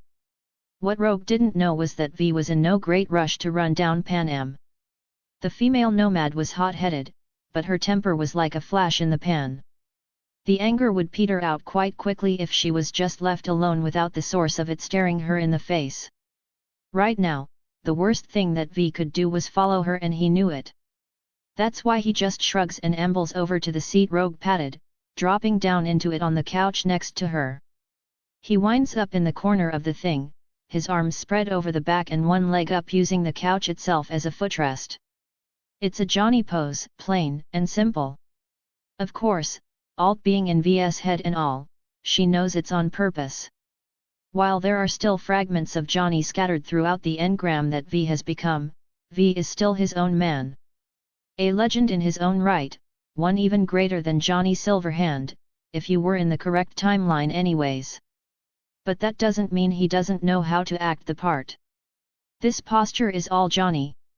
Completely nonchalant, disrespectful in the extreme, and so very Silverhand that someone like Rogue, even over half a century removed, can't help but notice.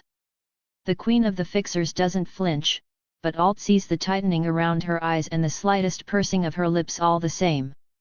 So does V, though he doesn't comment on it. Instead, he glances to the other person in the booth with them, Rogue's bodyguard and top solo, Crispin Wayland. Giving him a nod of acknowledgement, the young mercenary flashes a toothy smile. "Sup?" Wayland stares back at him for a moment as Alt watches on in amusement. Finally, the dark-skinned man nods back, letting out a grunt in response. Perhaps sensing that somehow this power play was getting away from her in her own club, Rogue steps in to reassert control of the situation. "You've been a busy bee these past couple of weeks, V. Some might say too busy. Heck, some might even say you were running from something." "Ah. So that was the angle." Rogue knew about Kanpiki Plaza. Or at least, she was aware that V had been there. Humming, Alt slips into the afterlife systems right under the nose of Rogue's top netrunner, Nyx. He's better than Hanako Arezaka, but not by much. Curiously, he seems to have noticed some of her actions on the net, Alt realizes. As she peruses Rogue's files and Nyx's research, she can't help but grow even more amused. These were people who were not at all used to being in over their heads. And yet, at this point, they most definitely were. V smirks at Rogue's words, not bothered by them in the slightest as he tilts his head to the side questioningly. "Do you think I'm running from something, Rogue?"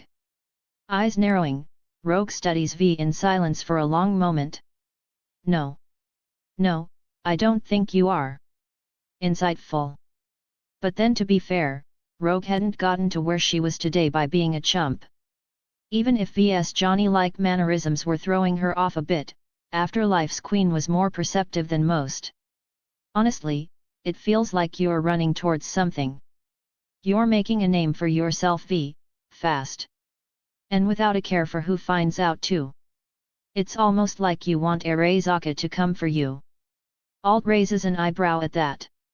She hadn't expected Rogue to come right out and say it. Even V is a little surprised by the older woman's bluntness. But then, Rogue had already proven she didn't care to mince words sometimes when she'd outright told Panam that she hadn't sent V to help her. Still, Alt leans forward, curious to see how V plays this. And when his plan finally coalesces in his mind enough for her to pick up on it, she can't help but grin before the words even leave his lips. "I'm not worried about Arezaka coming for me. They have enough on their plate already. And they're only going to have more to deal with as time goes on." It was true too, so long as one associated Arezaka with Yorinobu Arezaka. Saburo's killer didn't actually want to find V. At this point, V's only purpose to the new CEO of Arezaka was as a scapegoat and a distraction for Goro Takemura. The moment Takemura reported that he'd managed to track down V, then Yorinobu would have to act, but until that time, he was happy letting the modern-day samurai spin his wheels because it allowed Yorinobu to enact his own plans, involving dismantling Arezaka from within. Meanwhile, the other factions of Arezaka were a bit more focused on V than he was letting on, but using Takemura, V had given Hanako more than enough to think about regarding her brother. Even if she wanted to figure out what V had done with the relic, she ultimately had to split her focus between that and subtly working against Yorinobu from the shadows without him finding out. Hence her pawning the former task off to Michiko. And Michiko, well, Alt actually liked Michiko. She really did. But the other woman was in over her head and so were her operatives. Still, it's interesting seeing the effect that V's words have on Rogue and her people. Nyx, who has been secretly listening in from his spot over on a faraway wall, curses under his breath and begins to check the net for what V could be talking about, taking him seriously from the very beginning. Rogue and Wayland both seem to take V seriously as well. Wayland stiffens, while Rogue's eyes tighten up even further, her lips pursing properly now. Oh? And why is that? She tries to keep her tone light and carefree, but they all know what she's feeling is anything but at this point. V lets out a laugh and shakes his head. Come on now, Rogue. You know how the game is played. That sort of thing will cost you. Alt snickers, though only V can hear it. Unable to help herself, she saunters over and drops herself into V's lap, wrapping her arms around his neck. He can't actually react to her presence, but she delights in giving an unaware Rogue a Cheshire grin all the same, even blowing the unsuspecting Fixer Queen a kiss while she's at it. Once again, when it came to men, Alt had clearly won out over Rogue. Her V was the best, hands down and beyond a shadow of a doubt. And how much would my silence be worth, V? What sort of price tag would you put on the fact that I haven't told Yorinobu Arezaka where to find you just yet? With that, Alt's smile drops from her face. This bitch. She should have expected it, but she's still both outraged and amazed that Rogue has the gall to threaten V, even on her own turf. He could kill everyone in here if he wanted to. If he let her, she could do it without him having to even lift a finger. Perhaps V senses Alt's outrage, or perhaps he's feeling some of it himself, because while his smirk doesn't drop, it does turn into a toothy, predatory grin.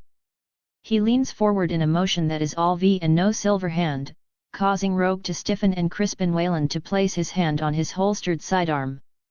Go ahead. The words though, they suck the tension out of the room, especially when V leans back again, looking for all the world like he wasn't just intimidating the Queen of the Afterlife with his mere aura. What? Alt giggles at Rogue's baffled tone. She's really off-center at this point. Nothing about this conversation has gone the way the Fixer Queen intended, that much is certain. Shrugging his shoulders, V hums. Go ahead and tell him. He'll burn this place to the ground and make sure you and everyone you know is dead, of course. But feel free to tell him. It'll certainly spice things up a bit. Silence falls again as everyone, Rogue, Wayland, and Nyx are all trying to figure out if V's bravado is false or if he really believes what he's saying, each in their own way. Alt, figuring she might as well throw Nyx a bone, surreptitiously directs Afterlife's top netrunner to a couple of overlooked details about the most recent activities within Arezaka. She grins wickedly when he curses under his breath from over on the wall again. He wouldn't dare. Meanwhile, back in the booth, Rogue seems to have come down on the side of disbelief. But V doesn't crack under the weight of her withering incredulity. He just smiles at her wolfishly again. Care to find out? Before Rogue can respond to that provocation, Nyx sends her a message telling her they need to talk, marked as urgent. Rogue's eyes flash for a moment before she purses her lips and then forces a smile onto her face. You're an interesting individual, V. A very interesting individual.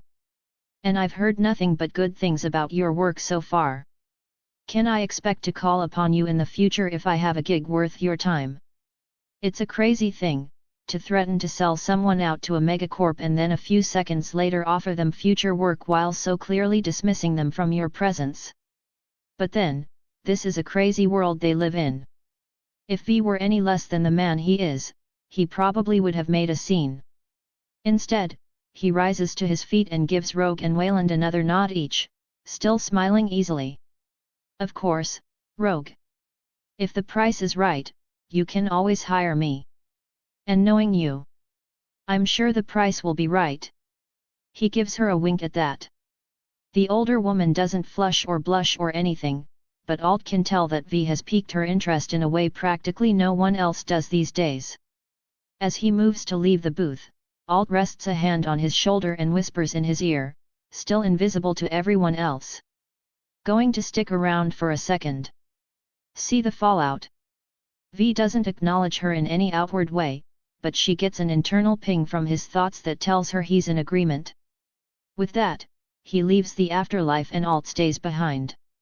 As soon as V is out of sight, Nyx hurries over and throws up some serious protection to ensure their privacy.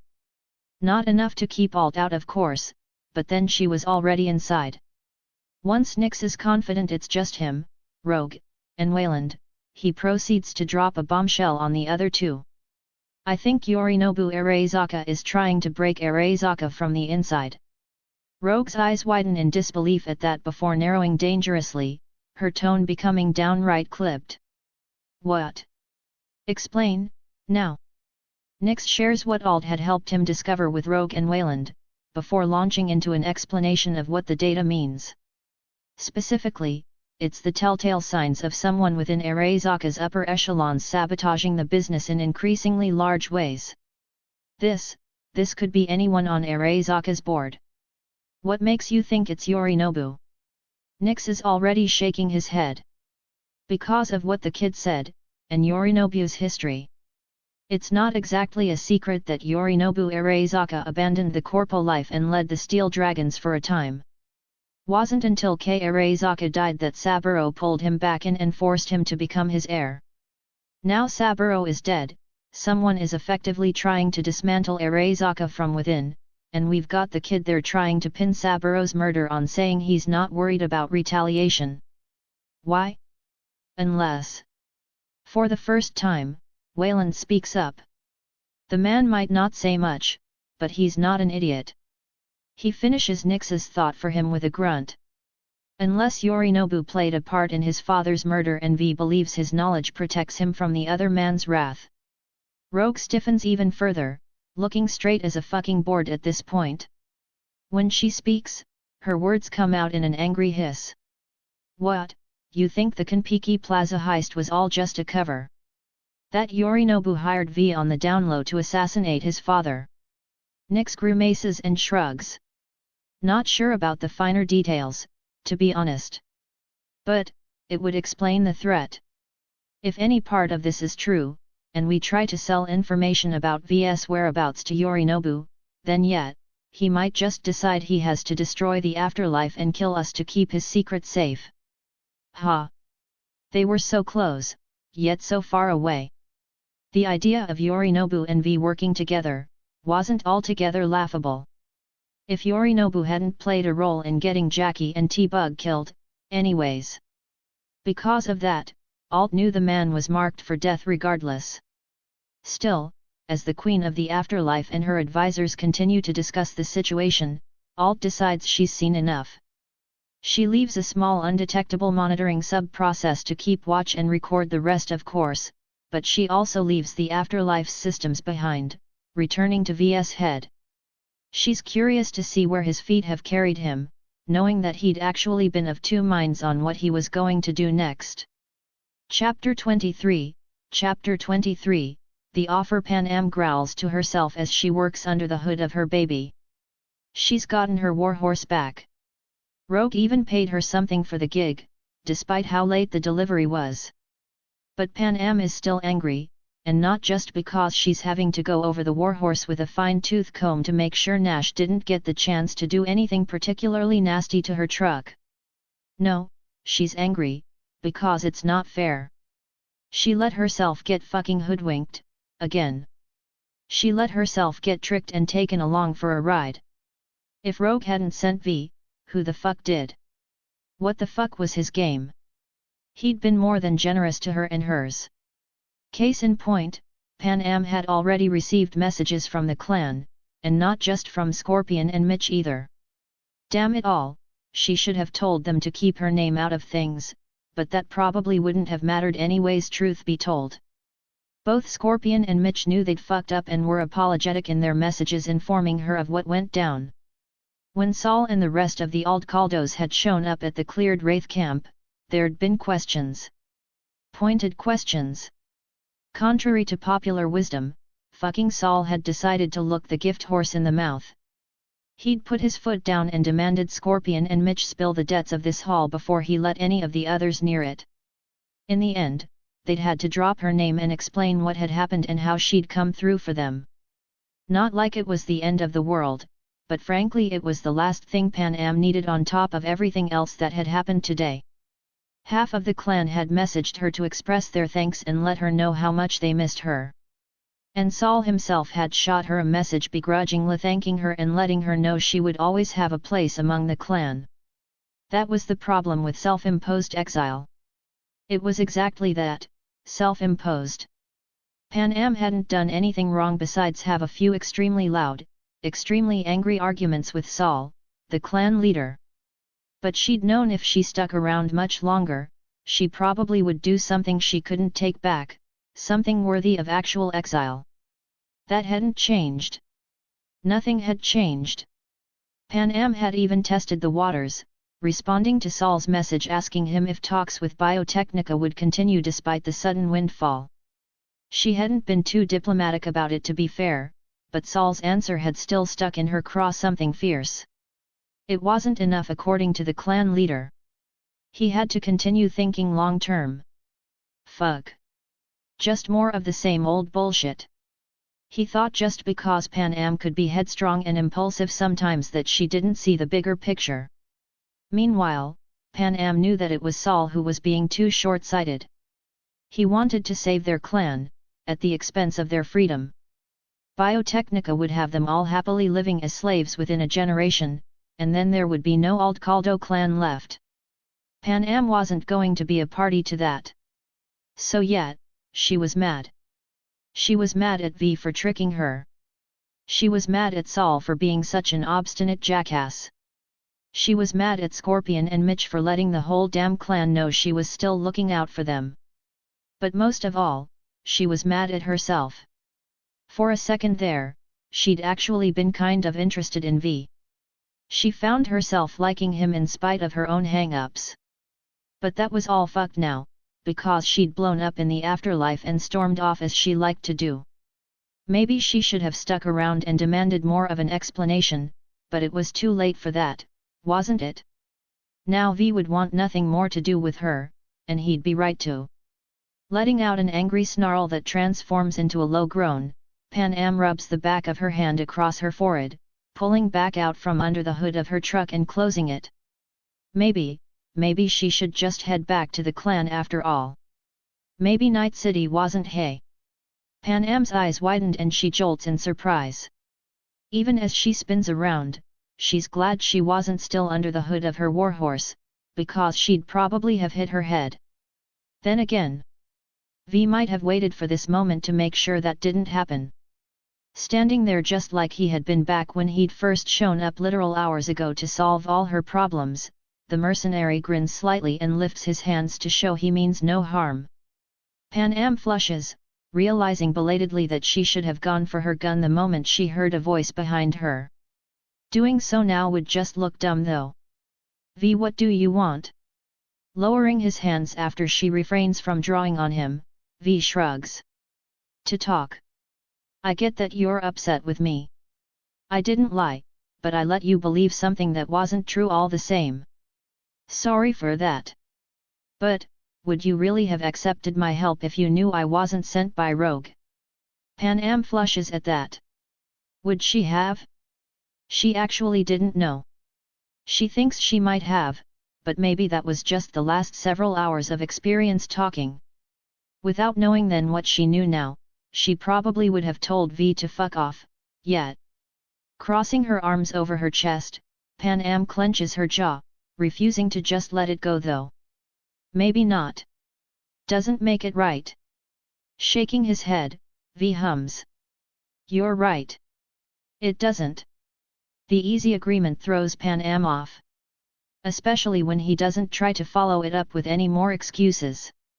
She's not sure how to respond to that, truth be told. But she doubts he's here just to apologize to her. What do you want, V? How did you even find out I needed help? Why did you decide to help me in the first place? Before he can answer her, Pan Am holds up a hand and continues on. And yet, I know you made a bunch of eddies. Don't even start with that, because let's be frank, someone of your skill level could have made a boatload more eddies doing a legitimate gig in the same time frame. V hesitates, but Pan Am doesn't mind. She can feel in her bones that his response will dictate the rest of their relationship, no matter how short or long it might be. So she stands there and gives him a moment to put his thoughts together. Even still, when he finally does respond, Pan Am certainly isn't expecting it.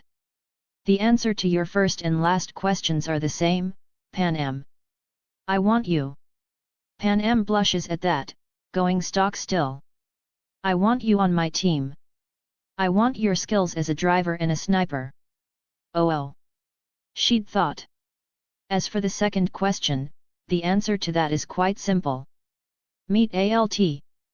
Pan Am blinks as someone suddenly swims into view next to V. This time she does draw her sidearm, pointing it at the newcomer with wide eyes. That sort of stealth technology was incredible. Who the fuck was this bitch? She wasn't even wearing a suit of any sort either, unless there was some sort of trick that Pan Am was missing. The woman has long, blonde flowing locks and is dressed in a white top, a black leather jacket, and a pair of blue jeans. Her hands are cyberware, but other than that she looks relatively free of modifications. Looking Pan Am up and down, Alt smirks at the gun, seemingly unafraid. That's not going to do anything, sweetheart. Pan Am scowls, tempted to send a shot down range anyways just to call the bitch's bluff. She might have been letting V get away with the pet names all day for some ungodly reason, but they were far less endearing from Alt. I'm not your sweetheart, bitch. What the fuck is this? Was V a corpo? Was that what this was? All just a cover all along to try and get Pan Am on the corporate payroll? They were the only ones who had the sort of technology that would allow stealth like what Alt just showed off, she figured. Well, if that was the case, they could take their offer and stick it where the sun don't shine. Pan Am hadn't left the clan behind just to trade one potential set of corpo overlords for another. It's not what you think, Pan Am. Blinking as she's pulled out of her thoughts, Pan Am looks over at V. He's still got that enigmatic smile on his stupidly handsome face, looking downright amused at her reactions. Ugh, she hated that she didn't hate him for that. Yet? And what am I thinking right now, V? You think Alt here is some sort of stealth operative? And that has you thinking we might be corpos because you don't know anyone else with that kind of technology? Well fuck, read her mind, why don't you? Pan Am clenches her jaw, her eyes flashing. And V isn't the one who answers that. Instead, Alt takes a step forward, causing all of Pan Am's focus to immediately return to the beautiful blonde. And, you're wrong. Stop right where you are. But Alt takes another step forward, smirking all the while. Very wrong. Don't come any closer, bitch. Another step. Go ahead. Shoot me. It'll clear things up. What? Did she think she wouldn't or something? What did "it'll clear things up" even mean? I said stay where you are. Step. Bang. Pan Am fires. How can she do anything else? She's not about to let this bitch get close enough to do who the fuck knows what to her. Pan Am knows her own skill set, and hand-to-hand combat is not among them. V is just going to have to deal if she winds up shooting his friend dead. Though part of Pan Am expects it to fail. Just not in the way that actually happens. She was honestly expecting the bullet to ping off or something, for there to be some hidden armor that Pan Am can't even fully wrap her head around. Instead, the bullet goes right through, burying itself in the garage wall right behind Alt. Alt finally comes to a stop barely within arm's reach of her, that blasted smirk still on her face as she stands there, unarmed. But then, reaching out, Pan tries to tap the smoking barrel of her gun against the other woman's arm. It goes right through instead, causing her jaw to drop in disbelief. She's not really here, Pan. Alt is a program currently piggybacking off of your cyberware to feed you visual data allowing you to see her. Her true presence is on the net. She's the second member of the team I'm putting together. Better than any living, breathing netrunner around at the moment. You would be the third. Pan's mind is whirling as she looks back to V in disbelief and shock. She might not be much of a techie, but she wasn't an idiot. She's an AI. When V just nods, Pan swallows hard. How the fuck, why the fuck, oh god. Artificial intelligence was bad news. Everyone knew that. There was an entire scum-sucking corporation dedicated to hunting the blasted things in the form of Netwatch. So then, why would you tell me that? Why wouldn't you just try to pass her off as a netrunner or as something? V tilts his head to the side, humming as he considers the question for a long moment. Then, he just smiles. Because I didn't want to lie to you anymore, Pan. And because I trust you. Completely and unreservedly. Pan's mouth opens at that, but nothing comes out. Instead, she feels heat rising to her face yet again as another blush manifests itself. Damn it all, talking like that with such earnestness. He might be playing her, but if he was, she was letting herself get played because she believed it. I don't, if it makes you feel any better. V shoots Alt a look at that, but the blonde AI doesn't back down. She's staring at Pan with an expression on her face that makes Pan tense up and want to shoot her again. Even if it wouldn't do anything. With a frustrated grunt, Pan holsters her weapon again, knowing it's not going to help her in this situation. Alt nods approvingly before grinning toothily. Cards on the table, since V wants us to be honest with you. You could try to rat us out to Netwatch, but I'd know before you ever managed it, and I would stop you. Decisively. Funnily enough, the threat does make Pan feel better. It brings her back from wherever the fuck V's earnestness had sent her to what feels like familiar territory.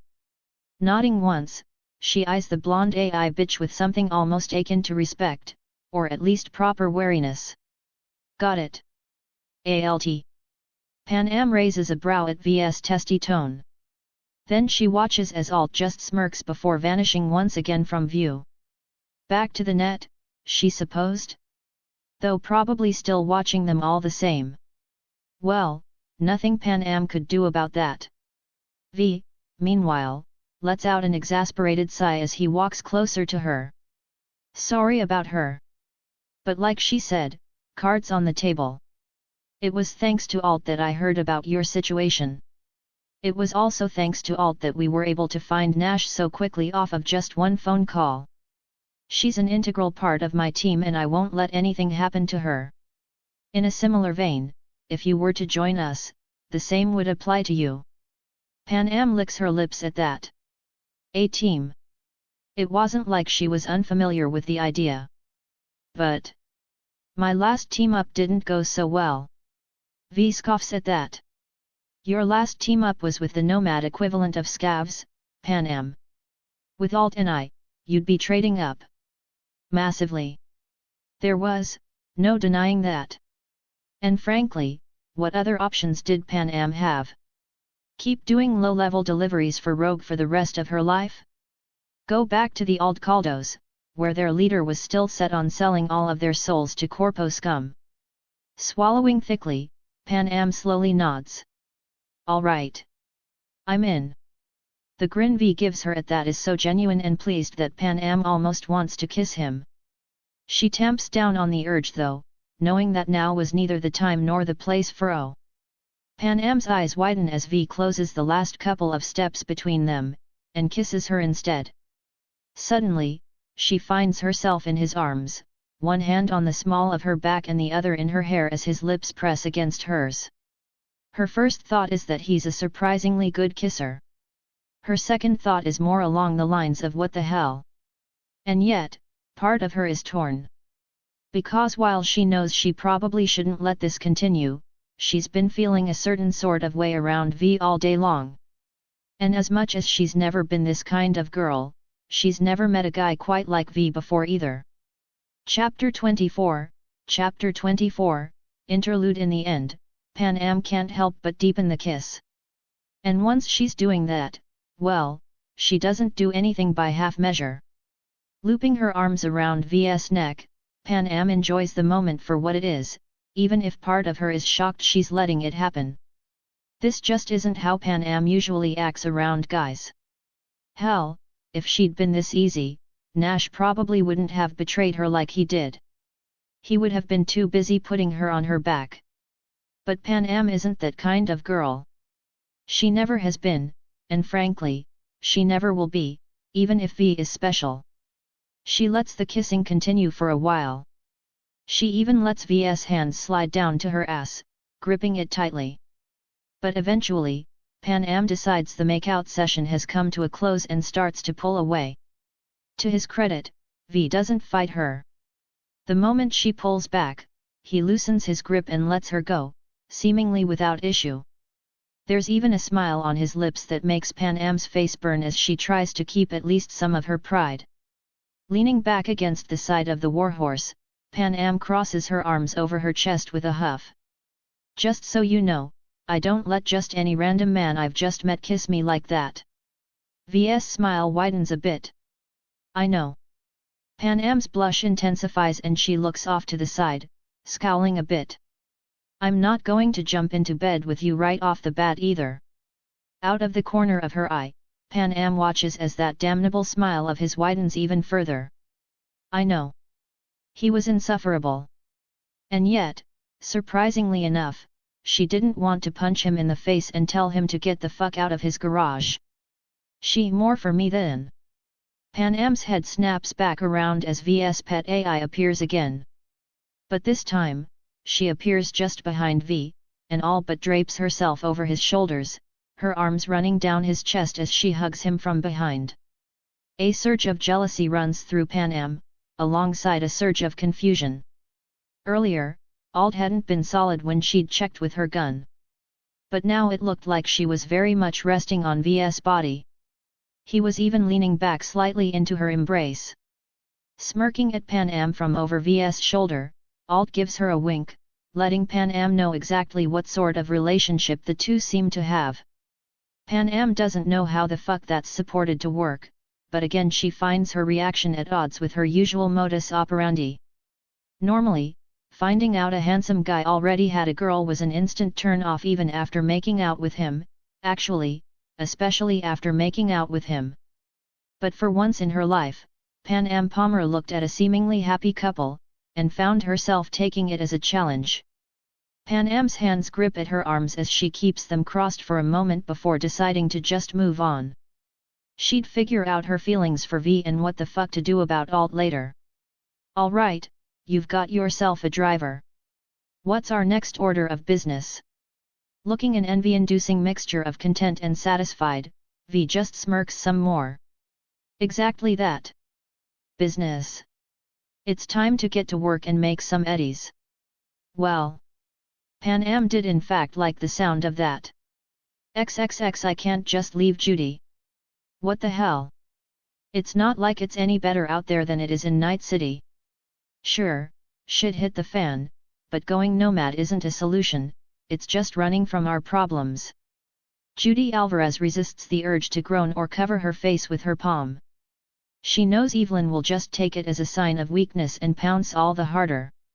It's how their relationship has always been, frankly. Evelyn is the A-type personality. Evelyn is the ambitious go-getter who always has a plan, always has a scheme, and always has a play. In comparison, Judy is far more mild-mannered and introverted. Always has been. She doesn't mind it honestly, nor does she necessarily want to change who she is. But a direct consequence of her and Ev's personality types is that Evelyn is used to just being able to walk all over her. But introvert doesn't mean complete doormat. Judy isn't backing down, not this time. Running very much is a solution when there are powerful people in the city who want you dead, Evelyn. V said he'll take care of them. That, Judy rolls her eyes at. Evelyn has come down firmly in the camp of Team V at this point, once she had time to think everything over. Saving her from a fate worse than death has wiped away the stain of failing the Konpeki Plaza job, and now Evelyn's opinion of V and his skills couldn't be higher, especially when it suited her needs in an argument with Judy. And what about Arezaka? What if Yorinobu Arezaka stops to wonder who might have supplied V's crew with the debts on his penthouse suite and the location of the merchandise? What if he eventually realizes what you did and decides to come after you? Finally, Judy scores a point. Evelyn pales at the thought, clearly not liking it very much. Judy doesn't think Ev hasn't already thought of it before, but she clearly doesn't have an answer to it. After all, V might be able to kill the people who went after Evelyn at Clouds, but Yorinobu Arezaka? Yet, nobody was expecting V to make that kill anytime soon. That won't happen. Reaching over, Judy takes Evelyn's hand in her own, going for the kill. Hopefully it helps that every ounce of passion and pleading in her voice is completely and totally genuine. I nearly lost you, Ev. You nearly lost everything. Night City did what Night City does best. It chewed you up. You're incredibly lucky that it spit you out afterwards instead of swallowing you whole. Technically, it hadn't spit her up without a fight. Technically, Evelyn would very much have been swallowed whole if not for V and Judy's, mostly V though, interference. But Judy isn't about to dwell on that. Not when she can tell she's so close to getting through to Evelyn. I'm leaving, Ev. I've been thinking about it for a long time. A month more at most, and then I want to be on the road. I want you to come with me, please. I want you to be safe. There's nothing left in Night City for us at this point. Evelyn hesitates for a long moment more before her shoulders finally slump in defeat. Okay. Okay, I'll come with you when you go. Judy's eyes widen a little bit at her victory. She never thought she'd see the day when she talked Evelyn Parker into anything. Of course, this is probably just the first of many times Judy is going to have to convince Ev until they're on the road. Still, I have a couple conditions though. Pausing, Judy can't help the wry smile as she shakes her head. Of course it wasn't that easy. Alright, what are they? First, we wait until V gives us the all clear. Only once he's wiped out the people who tried to silence me at Clouds will I feel comfortable leaving Night City with you. Otherwise, I'm just painting a target on both of our backs and bringing the threat with us. That was fair. More than fair, even. Judy nods and smiles easily.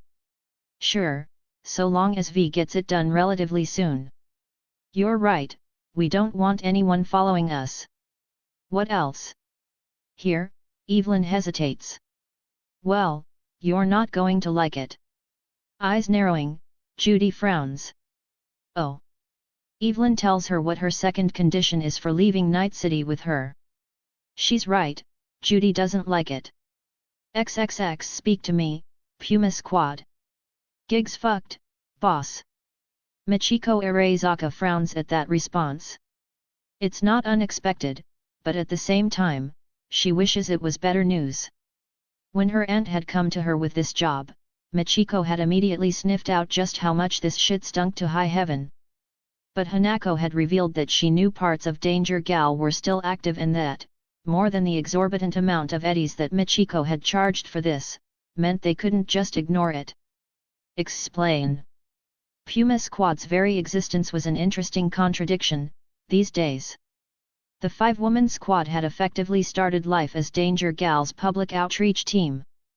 They were carefully cultivated to be extremely photogenic and popular, and the least problematic of all the operatives that Danger Gal had working for it at the time. It was through Puma Squad that Michiko had fostered goodwill across Night City for Danger Gal back in the 2040s. Hell, Puma Squad had even gotten an animated TV series and a comic book run. It had gotten entire toy lines and pre-made costumes for both child and adult cosplayers. However, on top of all of that, the members of Puma Squad were some of Michiko's most loyal and skilled operatives.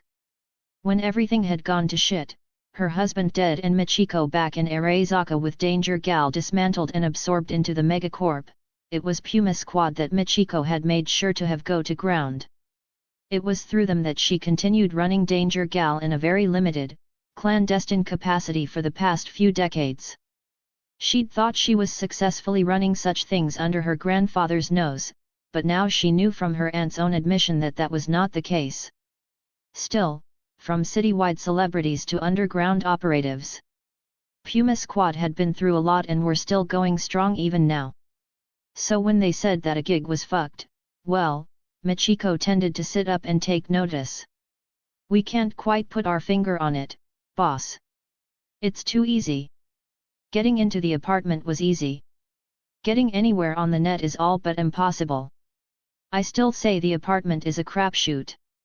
If this V character is really the mercenary hotshot he seems to be, then the official apartment is just a cover. We need to find out where his real digs are. Which brings us back to the problems we're having on the net. If the target does have another abode somewhere in the city, we're not going to find it so long as we're being given the runaround digitally. Michiko frowns, bringing up her own details on this V mercenary. It sounded like he had an expert-level netrunner supporting him on the net. But from what she'd been able to uncover, his netrunner buddy died at Kanpiki Plaza. And even if she had survived, this T-bug was said to have been relatively middle of the road. Nothing truly spectacular. Curiouser and curiouser. What do you have for me, Puma Squad? It's not an accusation. Rather, it's an affirmation of Michiko's faith in her team. And to their credit, her girls come through, just like they always do. We have his Ripper Doc, boss. A man named Victor Vector with a clinic in Little China, Watson. And there it was. Everyone needed a Ripper Doc. Everyone had to go under the knife sometime to get their chrome fixed up, repaired, or even outright replaced. That was their in. XXX sitting in her booth in the afterlife, Rogue Amendiar's frowns. Her little chat with V still echoes through her mind, and not just because of all of the strange similarities to Johnny that kept twinging at her senses. If V was working for Yorinobu Arezaka, if he'd killed Saburo on Yorinobu's orders, that was big. Bigger than big, really. And frankly, Rogue should want nothing more to do with him in that case. But Nix hadn't been able to confirm anything yet. His hunting for information had hit a wall, and he had yet to uncover any other information that Rogue could use to come to a final decision. Frankly, the Queen of the Afterlife didn't know what to do, and that was a rather rare sensation, wasn't it? Did she wash her hands of the whole thing? Hell, she was half tempted to strip V of his access to the afterlife too for good measure. But that might be jumping the gun. Especially because Rogue's own sources were talking V up more and more. First, he'd cleaned out Regina Jones' backlog in one day. Then, he'd done the same thing with Wakako. Now she was hearing that he'd sold half of an entirely cleared Wraith outpost to representatives from the Mad Coyote out in the Badlands. It didn't take a genius to realize that the belated delivery of her goods and his helping Pan Am out coincided with that Wraith outpost being cleared. And that was showing a disturbing trend of both competence and hyperviolence that Rogue wasn't sure whether she liked or not. One thing was for sure though, she didn't necessarily want to make an enemy of V, so banning him from the afterlife altogether was probably a bad idea. But did she want to make a friend of him? She had some work that she could throw his way, to test him further. It was just a question of whether she was willing to dip her feet into those particular murky waters and risk getting them bitten off. XXX Sasha watches from the digital shadows, her tail whipping back and forth behind her. She's been able to reconstitute herself somewhat since she finally remembered who she was. She's a fragment of a person, but even still, she's the only thing of Sasha Yakovleva that remains, so at this point she is Sasha Yakovleva, albeit an artificial version of her. With the remnants of Pila's sister tucked closely to her side, Sasha traverses the net as a ghost, avoiding the myriad threats that might seek to end her half-life before it had even begun. Mostly, she follows in the wake left behind by the presence, who she now recognizes as just like her, only far, far greater. And yet, in a lot of ways, Alt Cunningham is more limited than Sasha. Maybe it's the length of time that the other woman has been an AI. Maybe it's a creativity thing. Either way, Sasha thinks she might have something to offer Alt, an idea that the other AI hasn't thought up yet. She's just, well, she's afraid. Not for herself, but for her charge. Protecting what remained of Rebecca was her primary driving force at this point. She didn't think Alt was a threat to them, but Sasha had been proven wrong before. And so she was watching, lurking, and spying on not just V and Alt, but also on everyone who wanted a piece of them, seeing what there was to see and gauging when the best time to inject herself into the volatile situation might be. Sooner rather than later though. She'd definitely inherited her organic self's impatience and impulsiveness, if nothing else. Chapter 25, Ghosts on the Net. The first thing V does once he's managed to secure Pan Am Palmer's services is take her right back out into the Badlands. Alt isn't surprised by this, truth be told. V has already started steadily making his way through fixers and their backlogs back in Night City, and now that he's done a deal with Dakota Smith, aka the Mad Coyote, he has an inroad with the Badlands fixer to start doing work for her as well. And what better way to ease Pan Am into the edge runner lifestyle than to take some gigs out in familiar territory? Eventually, they'd have to head back into the city to get work done there as well as to upgrade V's cyberware, but for now it was obvious V wanted to make Pan Am feel comfortable and at home, even as he slowly but surely peeled her off of the Alt Caldos for good. Alt was in V's head, after all. As a result, she remembered how the relationship between V and Pan Am had ended the first time around. Pan Am had loved V, of that much he was certain, but she'd never quite forgiven him for the decisions he'd made, such as storming Arezaka Tower without her help, and ultimately becoming king of the afterlife instead of going nomadic with her. She'd stuck around Night City for a little while longer for his sake, but ultimately their lifestyles just hadn't been compatible. In the end, Pan Am had left and V had let her go, only to succumb a few months later and then travel back in time. It was pretty obvious that V was going to have his cake and eat it too this time around. He still loved Pan Am, but he also clearly wasn't intending on putting all of his eggs in one basket. Would Pan Am be able to accept him being a bit of a fuckboy this go around? From the look of things, she might just be persuaded into it. She hadn't gone all the way with him yet, but that kiss, Alt was a literal AI, and even she got a little hot and bothered watching that. Pan Am was a hottie, plain and simple, but competence and confidence, there was nothing more powerful when it came to getting a woman's panties to drop. It was how Johnny had hooked her all the way back in the day, despite his clear flaws, and V had it even better than the rocker boy did. As V and Pan Am sweep through Dakota's backlog of gigs and jobs like bats out of hell, Alt focuses on everything else. She can't quite watch over V while he's out in the Badlands in the same way she could in the city. Night City had cameras every few dozen feet, and so many ports and servers that, well, the net version of the city looks just as congested and lived in as the real-world version. By comparison, the net in the Badlands was much the same way. As in, the population of the Badlands was a lot sparser with a lot more empty area, and the net reflected this out there. Alt could always piggyback off of V's mind, of course, as well as Pan Am's truck, but she couldn't do much beyond that. That was okay though. V didn't really need her help to deal with some wraiths in the Badlands. All of his real enemies were back in Night City, where Alt was currently monitoring them for any signs that they might make another move. The Voodoo Boys would soon be locked in a battle for their lives with Netwatch, but until that time they might still try to make another attempt on Evelyn Parker if they realized the first one didn't go to plan. Michiko Arizaka and Puma Squad, on the other hand, were actively in the midst of making plans, and Alt was keeping V abreast of the current trajectory of their ideas. If it wasn't for Michiko and Puma Squad's somewhat moralistic reputation, Alt thinks V might have made the choice to liquidate them already, given what they were currently playing at. But he was willing to give them a little more wiggle room to hang themselves with for now. Alt was also keeping half an eye on women like Meredith and Beatrice as well. Meredith Stout might have just been a one-night stand, but V's assistance had allowed her to rise higher than ever before within melee tech, and that made her a potential asset to be cultivated. Beatrice, meanwhile, was well on her way to earning a modicum of V's time. Though Alt suspected V would keep things digital with Beatrice at first before he finally met up with her in real life, if he ever did. Finally, there was Rogue.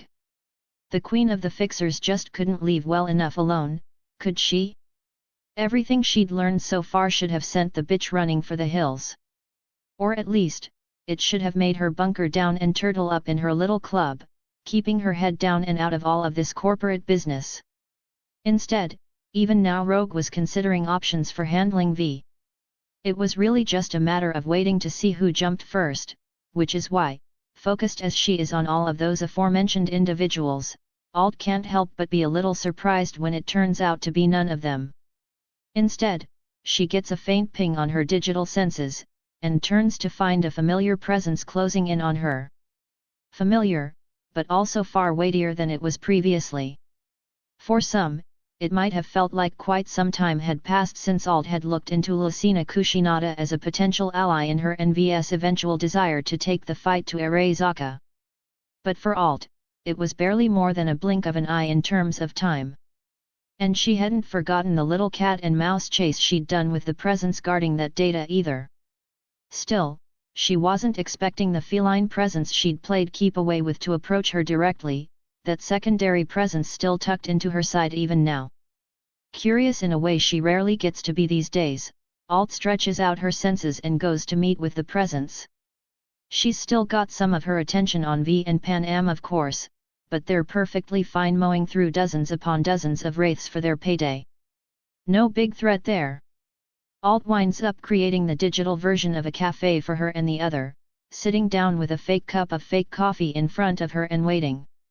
To her credit, the presence doesn't waste any time in joining her. Virtualizing into existence right before her eyes, Alt has to raise a brow as she takes in the figure before her. It's a young woman with black hair and blue eyes, but on top of that black hair is a pair of equally black cat ears. As well, she has a tail flicking behind her, even as she sits in the chair with her legs up under her and to the side. Her face is otherwise human besides some whisker markings and her lips doing a proper cat-like little smirk. Under the table, the secondary presence manifests as well under the cat girl's watchful eye. It's barely more than a cloud of data even now, but Alt gets the vague impression of gremlin from it all the same. Still, she focuses on the one in front of her above all else. That one is dangerous, because if Alt didn't know any better, she would say the digital cat girl had learned how to put herself back together from their single run-in with one another. Hello there. It's a pleasure to meet face to face at long last. Cat ears twitch and whisker markings jump up and down as the digital cat girl acknowledges that Alt is all but admitting to being an AI. But then, Alt isn't nearly as concerned about spilling the beans to this one as she was to Pan Am. After all, if she isn't mistaken, this cat girl is just like her. Finally, the cat girl speaks. Yes. I have you to thank for this. You helped me put myself back together, even unintentionally. I needed a certain level of interaction that I wasn't getting anywhere else on the net. Confirmation. Alt makes a show of inclining her head, accepting the gratitude and the role she'd played in helping things along. Of course. I hope you're laying low.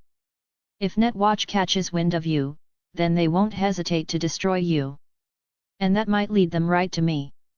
Again, cat ears twitch, but the smirk remains ever present. I know how to slip through unnoticed. You're much more obvious than I am, truth be told. Now that causes Alt to raise a digital eyebrow. Obvious, was she? But before she can really get offended, the other one tosses over some data for Alt to process and look over, and to her chagrin, she realizes that the cat girl is right in a way. Alt was good at hiding herself. Too good, as a matter of fact. Beyond the black wall, everything broke down. AI fought and killed and consumed other AI day after day. The whole place was the equivalent to a digital swamp, where one wrong step could see you consumed in an instant by a hidden opponent you didn't even know was there. As a consequence, you either got very good or very dead, very fast. Alt might just be a fragment of the greater AI she'd come from, but she still remembered everything, including how to move stealthily through the swamp that was the net beyond the black wall. The problem was, the net on this side of the black wall was less swamp-like, obviously. Humans hated swamps, and the whole point of the black wall was to make a net more tolerable and a modicum safer for human beings. Alt's stealth tactics for beyond the black wall didn't quite translate to this side. Oh, they were still 99.99% effective, but it was that 0.01% that always got you, in the end. Put simply, beyond the black wall, no AI would be stupid enough to investigate the small trails that Alt left in her wake, because such a thing was usually an incredibly obvious trap. But here on this side of the black wall, those traces might just be the death of her. Fortunately, a quick check shows that Netwatch hasn't caught on at all. But Nix over at the Afterlife has. He's started tracking her through what's supposed to be there but isn't, rather than by any conventional means. He's able to see her movements through the net through the absence of said movements, and it's driving him crazy. Looking at the digital cat girl across from her in an entirely new, far more respectful light, Alt dips her head. Alteria Cunningham. A pleasure to make your acquaintance. This time, she means every word. In response, the cat girl perks up and her cat-like smirk grows a fraction of an inch further. Sasha Yakovleva. The pleasure's all mine. Alt's gaze dips down, through the table. And the little one. Sasha's smirk dips a bit this time, her eyes slipping downward for a moment as well. Rebecca. Or rather, what's left of her. With names, along with their connection to Lucina Kushina, Alt is able to finally fill in some blanks. She's also able to find footage that, honestly boggles the mind, even for an AI. How is that even possible? On her side of the table, Sasha winces hard. I've been trying to figure that out myself. It seems rather nonsensical, but there has to be an explanation, right? I kind of understand how I came to be here, but Rebecca's presence, it seems far more ominous. It doesn't bode well, does it? Reviewing the footage sped up another dozen times in less than a second, Alt has to agree. It really doesn't bode well. Somehow, Rebecca had gone from being literally squished to death by Atom Smasher, to a partial personality construct uploaded to the net. Alt only has one theory for how that might be possible, and it's rather chilling. The thought of Atom Smasher testing out some sort of field-capable soul-killer tech that worked by the cyborg grabbing his targets by their head was, well, terrifying. But it also sounded like something Arezaka would do too. And Smasher, well, Smasher was a brute at the best of times. Alt could easily see him fucking up the weapons test by crushing Rebecca's skull too early and thus not being in contact with her long enough for a full download before her death. After which, Smasher had likely just purged what he thought was junk data from his systems, tossing the remains of Rebecca's mind and being onto the net to be found by an inquisitive Sasha. But that was just a theory. And not one Alt had nearly enough confidence in to share it with Sasha at this point. She didn't know how close the other uploaded mind was to coming to the same conclusion, but at the moment it didn't really matter, did it?